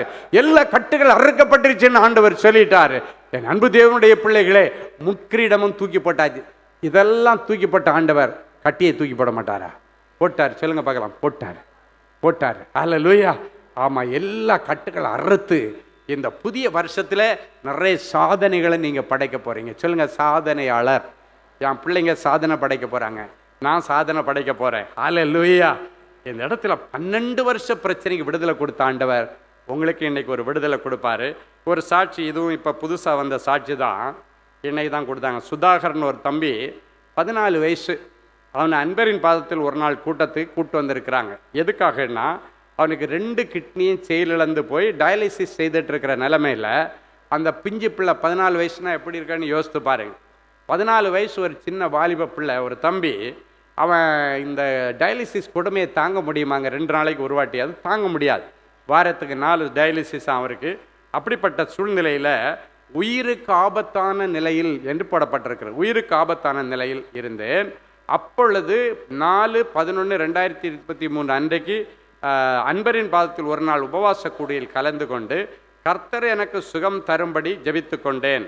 அருமையான ஐயா அவர்களை சனி ஜபத்திலே நாங்கள் போய் ஜெபிக்கும் பொழுது பரிபூர்ண சுகத்தை கர்த்தர் உனக்கு கட்டளையிட்டார் என்ற வார்த்தையை சொன்னாங்க. அதன் பிறகு போய் செக் பண்ணும் பொழுது ரத்தம் கிளியர் ஆகிடுச்சு, டயாலிசிஸ் வேண்டான்ட்டாங்க. ரத்தம் சுத்தமாயிடுச்சு. டயாலிசிஸ்னால் என்ன தெரியுமா? ரத்தத்தை சுத்திகரிக்கிற ஒரு ட்ரீட்மெண்ட்டை தான் டயாலிசிஸ்ன்னு சொல்லுவாங்க. இங்கே அன்பரின் பாதத்தில் வந்து ஜெபம் பண்ணிட்டு போயிட்டு அடுத்த டயாலிசிஸ்க்கு போகும்போது செக் பண்ணி பார்க்குறாங்க, பிளட்டு கிளியராக இருக்குப்பா, டயாலிசிஸ் தேவையில்லை, 4 நாள் கழிச்சு வாங்க. 4 நாள் கழிச்சு போனால் பார்த்துட்டு சொல்லலாம், இப்பவும் நல்லா இருக்குது, டயாலிசிஸ் வேண்டாம். கடைசியாக கேட்குறாங்க, இது எப்படி நடந்துச்சுன்னு கேட்டால் அந்த குடும்பத்தார் டாக்டர்கிட்ட சொல்லி, என் இயேசு இலவச சுகம் கொடுத்தார். டயாலிசிஸ்க்கு எவ்வளோ செலவு பண்ணாங்க. இதுக்கடையில் டிரான்ஸ்பிளான்ட் அம்மா கொடுக்கலாமா, அப்பா கொடுக்கலாமா, எவ்வளோ முயற்சி, சின்ன பிள்ளை தானே எவ்வளோ முயற்சி எடுத்திருப்பாங்க. ஆனால் எல்லா முயற்சிகளையும் தாண்டி இயேசுனுடைய முயற்சி அப்படி ஒரு செகண்டில் சுகம் கொடுத்துருச்சு. இன்னைக்கு உங்களுக்கு அப்படிப்பட்ட சுகத்தை தருவார். ஆமேன். எங்களை அருமையாய் நேசித்து வழி நடத்துகிற எங்கள் நல்ல ஆண்டவரே, உமக்கு நன்றி. இந்த மனமகிழ்ச்சியின் வருஷத்தின் முதல் நாள் மாலை வேளைக்காய் உமக்கு ஸ்தோத்திரம். இந்த வருஷத்தை நன்மையினால முடிசூட்டி எங்கள் பாதைகளை எல்லாம் நெய்யாய் பொழிய பண்ணுவேன் என்று வாக்குறுதி கொடுத்த தேவனே, என் பிள்ளைகள் ஒவ்வொருவருக்கும் இன்றைக்கு ஒரு முடிசூட்டு விழா. என் பிள்ளைகள் ஒவ்வொருவரையும் ஆண்டவர் இன்றைக்கு உம்முடைய ஆசீர்வாத நன்மையின் கிரீடத்தை என் பிள்ளைகளுடைய சிரசில் வைத்து என் பிள்ளைகளை ஆசீர்வதித்து அனுப்ப நான் கூப்பிட்டுட்டு வந்தேன்னு சொன்னீங்களப்பா. உம்முடைய ஆசீர்வாதம் என் பிள்ளைகளுக்கு ஐஸ்வர்யத்தை கொண்டு வரட்டும். இனி இதோடு கூட என் பிள்ளைகளுடைய வாழ்க்கையில வேதனை இராதபடிக்கு கர்த்தருடைய தழும்புள்ள கரத்தை ஒவ்வொருவர் மேலே வைப்பீராக. நீர் சொன்னது போல ஆண்டவரே, என் பிள்ளைகளுடைய வாழ்க்கையில இனி ஒரு பெரிய அறுவடையை என் பிள்ளைகள் பார்க்கட்டும். ஈசாக்கு விதைக்கும் பொழுது 100 மடங்கு அறுத்தானா, என் பிள்ளைகள் 100 மடங்கு அறுவடை செய்ய கர்த்தர் இவர்களுடைய கரத்தை பலப்படுத்துவீராக. ஆண்டவரே, ஏசேக்குகளுக்கு முடிவை கொண்டு வந்து, சித்னாவுக்கு முடிவை கொண்டு வந்து, ரகபோத்தை என் பிள்ளைகளுடைய வாழ்க்கையில நீர் ஆரம்பித்து வைத்து விட்டீர். உமக்கு நன்றி, உமக்கு நன்றி, உமக்கு நன்றி. தேவரீர் என் பிள்ளைகளை சிறுமைப்படுத்தின நாட்களுக்கும் இவர்கள் துன்பத்தை அனுபவித்த வருஷங்களுக்கும் சரியா என் பிள்ளைகளை மகிழ்ச்சியாக்குவேன் என்று சொன்னீரேன். மகிழ்ச்சிகரமான நல்ல காரியங்கள் என் பிள்ளைகளுடைய வாழ்க்கையில நடக்கட்டும். அடைக்கப்பட்ட கற்பங்கள் திறக்கப்படட்டும். தடைப்பட்டிருக்கிற திருமண காரியங்கள் நிறைவேறுவதாக. எல்லா கட்டுகளை கர்த்தர் அறுத்தறிந்ததற்காக உமக்கு நன்றி செலுத்தணும். ஆண்டவரே, உமக்கு நன்றி. கற்பம் சம்பந்தப்பட்ட வியாதியோடு வந்திருக்கிற ஒவ்வொரு பிள்ளைகளையும் கர்த்தர் இப்பொழுது தொடுவீராக. ஆண்டவரே, தீராத உதிரப்போக்குக்கு முடிவு வருவதாக. தைராய்டு பிரச்சனைகளுக்கு முடிவு வருவதாக. ஃபைப்ராய்டு கட்டிகளுக்கு முடிவு வருவதாக. யூட்ரஸ் சம்பந்தப்பட்ட பிரச்சனை எதுவா இருந்தாலும் இன்றைக்கு சுகமாகட்டும். ஆண்டவரே, நீர் அப்படி செய்கிறதற்காய் உமக்கு நன்றி. சந்ததி சந்தானத்தை கர்த்தர் தருவீராக. இவர்கள் சந்ததியின் மேல் என் பிள்ளைகளுக்கு ஆசீர்வாதத்தையும் சந்தானத்தின் மேல் ஆவியையும் ஊற்றுவேன் என்று சொன்ன வார்த்தைகள் அப்படியே நிறைவேறுகிறதற்காய் உமக்கு ஸ்தோத்திரம். 4 காசு சேமிக்க முடியலன்னு கண்ணீரோடு வந்திருக்கிற பிள்ளைகளை ஒரு விசை கண்ணோக்கி பார்த்து இன்றைக்கு பிறகு 4 காசு சேமிச்சு வீடு, வாசல், வாகனம், தோப்பு, துறவுகள் எல்லாம் வாங்கி என் பிள்ளைங்க லைஃப்ல நல்லா இருக்கும்படி நிறைஞ்ச மனசுல பிள்ளைகளை ஆசீர்வதிக்கிறேன். அதிசயத்தை காண பண்ணினதற்காய் உமக்கு நன்றி, உமக்கு நன்றி. எல்லாவற்றுக்கும் மேலாக ஒரு பெரிய ஆரோக்கியத்தின் வருஷம் சொன்னீங்களப்பா. பலவிதமான நோய்களோடும் பலவிதமான கட்டுகளோடும் உம்முடைய சன்னிதானத்தில் கண்ணீரோடு வந்திருக்கிற பிள்ளைகளை ஒரு விசை கண்ணோக்கி பாரு. பிள்ளைய ஆஸ்பத்திரியில வச்சுட்டு, ஆண்டவரே, என் பிள்ளையுடைய உயிரை மீட்டு தாங்க. உங்களை நம்பி வந்திருக்கிறேன், அழுது கொண்டிருக்கிற அந்த தாயாருடைய கண்ணீரை கண்டு இந்த தாயார் திரும்பி வீட்டிற்கு போகும் பொழுது, ஆஸ்பத்திரிக்கு போகும் பொழுது பிள்ளை பிழைத்திருக்கிறதை பார்க்க கர்த்தர் அனுக்கிரகம் பண்ணுவீராக. உயிருக்கு போராடி கொண்டிருக்கிற புருஷனை வீட்டில் வச்சுட்டு ஆஸ்பத்திரியில இந்த வீட்டுக்கு அனுப்பிட்டாங்க. இன்றைக்கு நான் ஆண்டவருடைய சன்னிதானத்தில் போய் இந்த 1ஆம் தேதி என்னுடைய தாலி நிலைக்கணும்னு நான் ஜெபம் பண்ணிட்டு வரப்போகிறேன்னு சொல்லி வந்திருக்கிறேன். அன்பு மகளே, ஆண்டவர் சொல்றாரு, நீ போ, உன் புருஷன் பிழைத்திருப்பான்னு சொல்ற. புருஷனுக்கு ஆண்டவர் சுகத்தை கொடுத்துட்டார். அவருடைய தழும்புகளினால அவர் குணமாயிட்டேன்னு சொல்லுகிறதற்காய் உமக்கு கோடானு கோடி நன்றி. பல முறை CA எக்ஸாம் எழுதி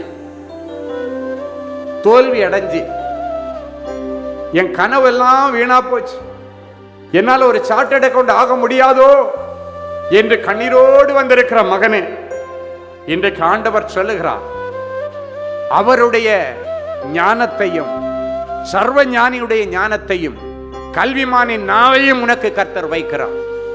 மறுபடியும் போய் அடுத்த முறை எக்ஸாம் எழுது. ஈசாக்கு 100 மடங்கு அறுத்தது போல 100க்கு 100 மதிப்பெண்களோட அறுவடை செய்து அசோக்குன்னு உன் பேரை போட்டு பக்கத்தில் CAன்னு போட்டு ஆண்டவர் கொடுத்துட்டாரு. உன்னுடைய விசுவாச கண்களில் பாரு, சொந்த கண்கள் காணும். ஒரு அருமையான மகள். 6 முறை நான் மெடிக்கல் எலிஜிபிலிட்டி எக்ஸாம் எழுதிட்டேன். வெளிதேசத்தில் போய் மெடிசன் முடிச்சுட்டு வந்தேன். 6 முறை எக்ஸாம் எழுதியும் இந்தியா தேசத்தினுடைய மெடிக்கல் கவுன்சில் எக்ஸாம் கிளியர் பண்ண முடியல. நான் இத்தனை லட்சம் செலவு பண்ணி என்ன பிரயோஜனம் என்று அழுது கொண்டு வந்திருக்கிற மகளே, என் ஆண்டவர் சொல்கிறார், இருக்கிற இந்த பலத்தோட இப்போ உன்னை அனுப்புகிறவர் நான் அல்லவா? இந்த முறை நல்ல மதிப்பெண்களோட வெற்றி பெற்று உன் பேர் பக்கத்தில் உனக்கு MBBS அந்த அடையாளத்தை போட்டு அது பக்கத்தில் நீ நல்லபடியாக ஒரு ரெஜிஸ்ட்ரேஷன் நம்பரையும் அரசாங்கம் கொடுக்கிறதை என் தரிசன கண்களில் பார்க்கிறேன். உங்கள் சொந்த கண்கள் காணட்டும். உள்கால் எரிச்சல்கள் குணமாகிறது. கால் எடுக்கணும்னு சொல்லிட்டாங்க டாக்டர். இன்னைக்கு இருக்கிற பலத்தில் ஆண்டவர் சொல்றாரு, அந்த காலுக்குள்ளால் இருக்கிற புழுக்களை கர்த்தர் பொழுது வெளியேற்றி காலை ஆண்டவர் சேவ் பண்ணி தருகிறேன்னு சொல்கிறதற்காக உமக்கு நன்றி, உமக்கு நன்றி. பொடுகு முடி கொத்து கொத்தா கொட்டுது. இதன் நிமித்தம் நான் மனவேதனையோட மன உளைச்சல்ல வந்திருக்கிற, எனக்கு இந்த வருஷம் வேற ஒன்றும் வேண்டாம், இது ஒன்று மட்டும் போதுன்னு சொல்லி அழுது கொண்டு வந்திருக்கிற வாலிப மகளே, உன் கண்ணீரின் ஜெபங்கள் பரலோகத்தில் கேட்கப்பட்டது. ஆண்டவர் உன்னுடைய கொத்து கொத்தா போன முடிகளை கொத்து கொத்தா உனக்கு மறுபடியும் முளைக்க பண்ணி உன் பெயரை நான் பெருமைப்படுத்துவேன் என்று சொல்லுகிறதற்காய் ஸ்தோத்திரம். ஆண்டவரே, சொந்த வீடு இல்லாத பிள்ளைகளுக்கு சொந்த வீட்டை தாரும். இன்னை அடுத்த மாதத்திலிருந்து தொடர்ந்து நிறைய சாட்சிகளை நாங்கள் கேட்கட்டும். இப்பொழுதும் சுகபத்திரமாய் அழைத்து வந்த பிள்ளைகளை சுகபத்திரமாய் அவரவர்கள் வீட்டிலே சேர்த்து நல்ல செய்திகளை பகிர்ந்து கொள்ள உதவி செய்யும். இந்த பரிமள தைலத்தில் இயேசப்பா எங்களுக்காக சிந்தின இரத்தத்தை ஊற்றியிருக்கிறேன். அதை இவருடைய சிரசில் வைக்கும் பொழுது பாவம், சாபம், அக்கிரமம் எல்லாம் நீங்கி என் பிள்ளைகள் அபிஷேகத்தோடு கடந்து செல்லட்டும், கட்டுகள் அவிழ்க்கப்படட்டும். கர்த்தர் மகிமையான காரியத்தை செய்வீராக. இவர்களுக்காக ஆயத்தம் பண்ணியிருக்கிற வாக்குத்தத்த அட்டை ஒவ்வொன்றிலும் இருக்கிற அந்த வாக்குத்தத்தங்கள் உயிருள்ளதாய் மாறுவதாக. ஆண்டவரே, இந்த பிள்ளைகளுக்காக நாங்கள் கொடுக்க வைத்திருக்கிற இந்த வாக்குத்தத்த போர்டில் கர்த்தருடைய வல்லமை இறங்கட்டும். யாரெல்லாம் இந்த போர்டை கையில் வாங்கிட்டு போகிறாங்களோ, கையில் வாங்கும் பொழுது ஒரு அபிஷேகம் இறங்கட்டும் சுவாமி.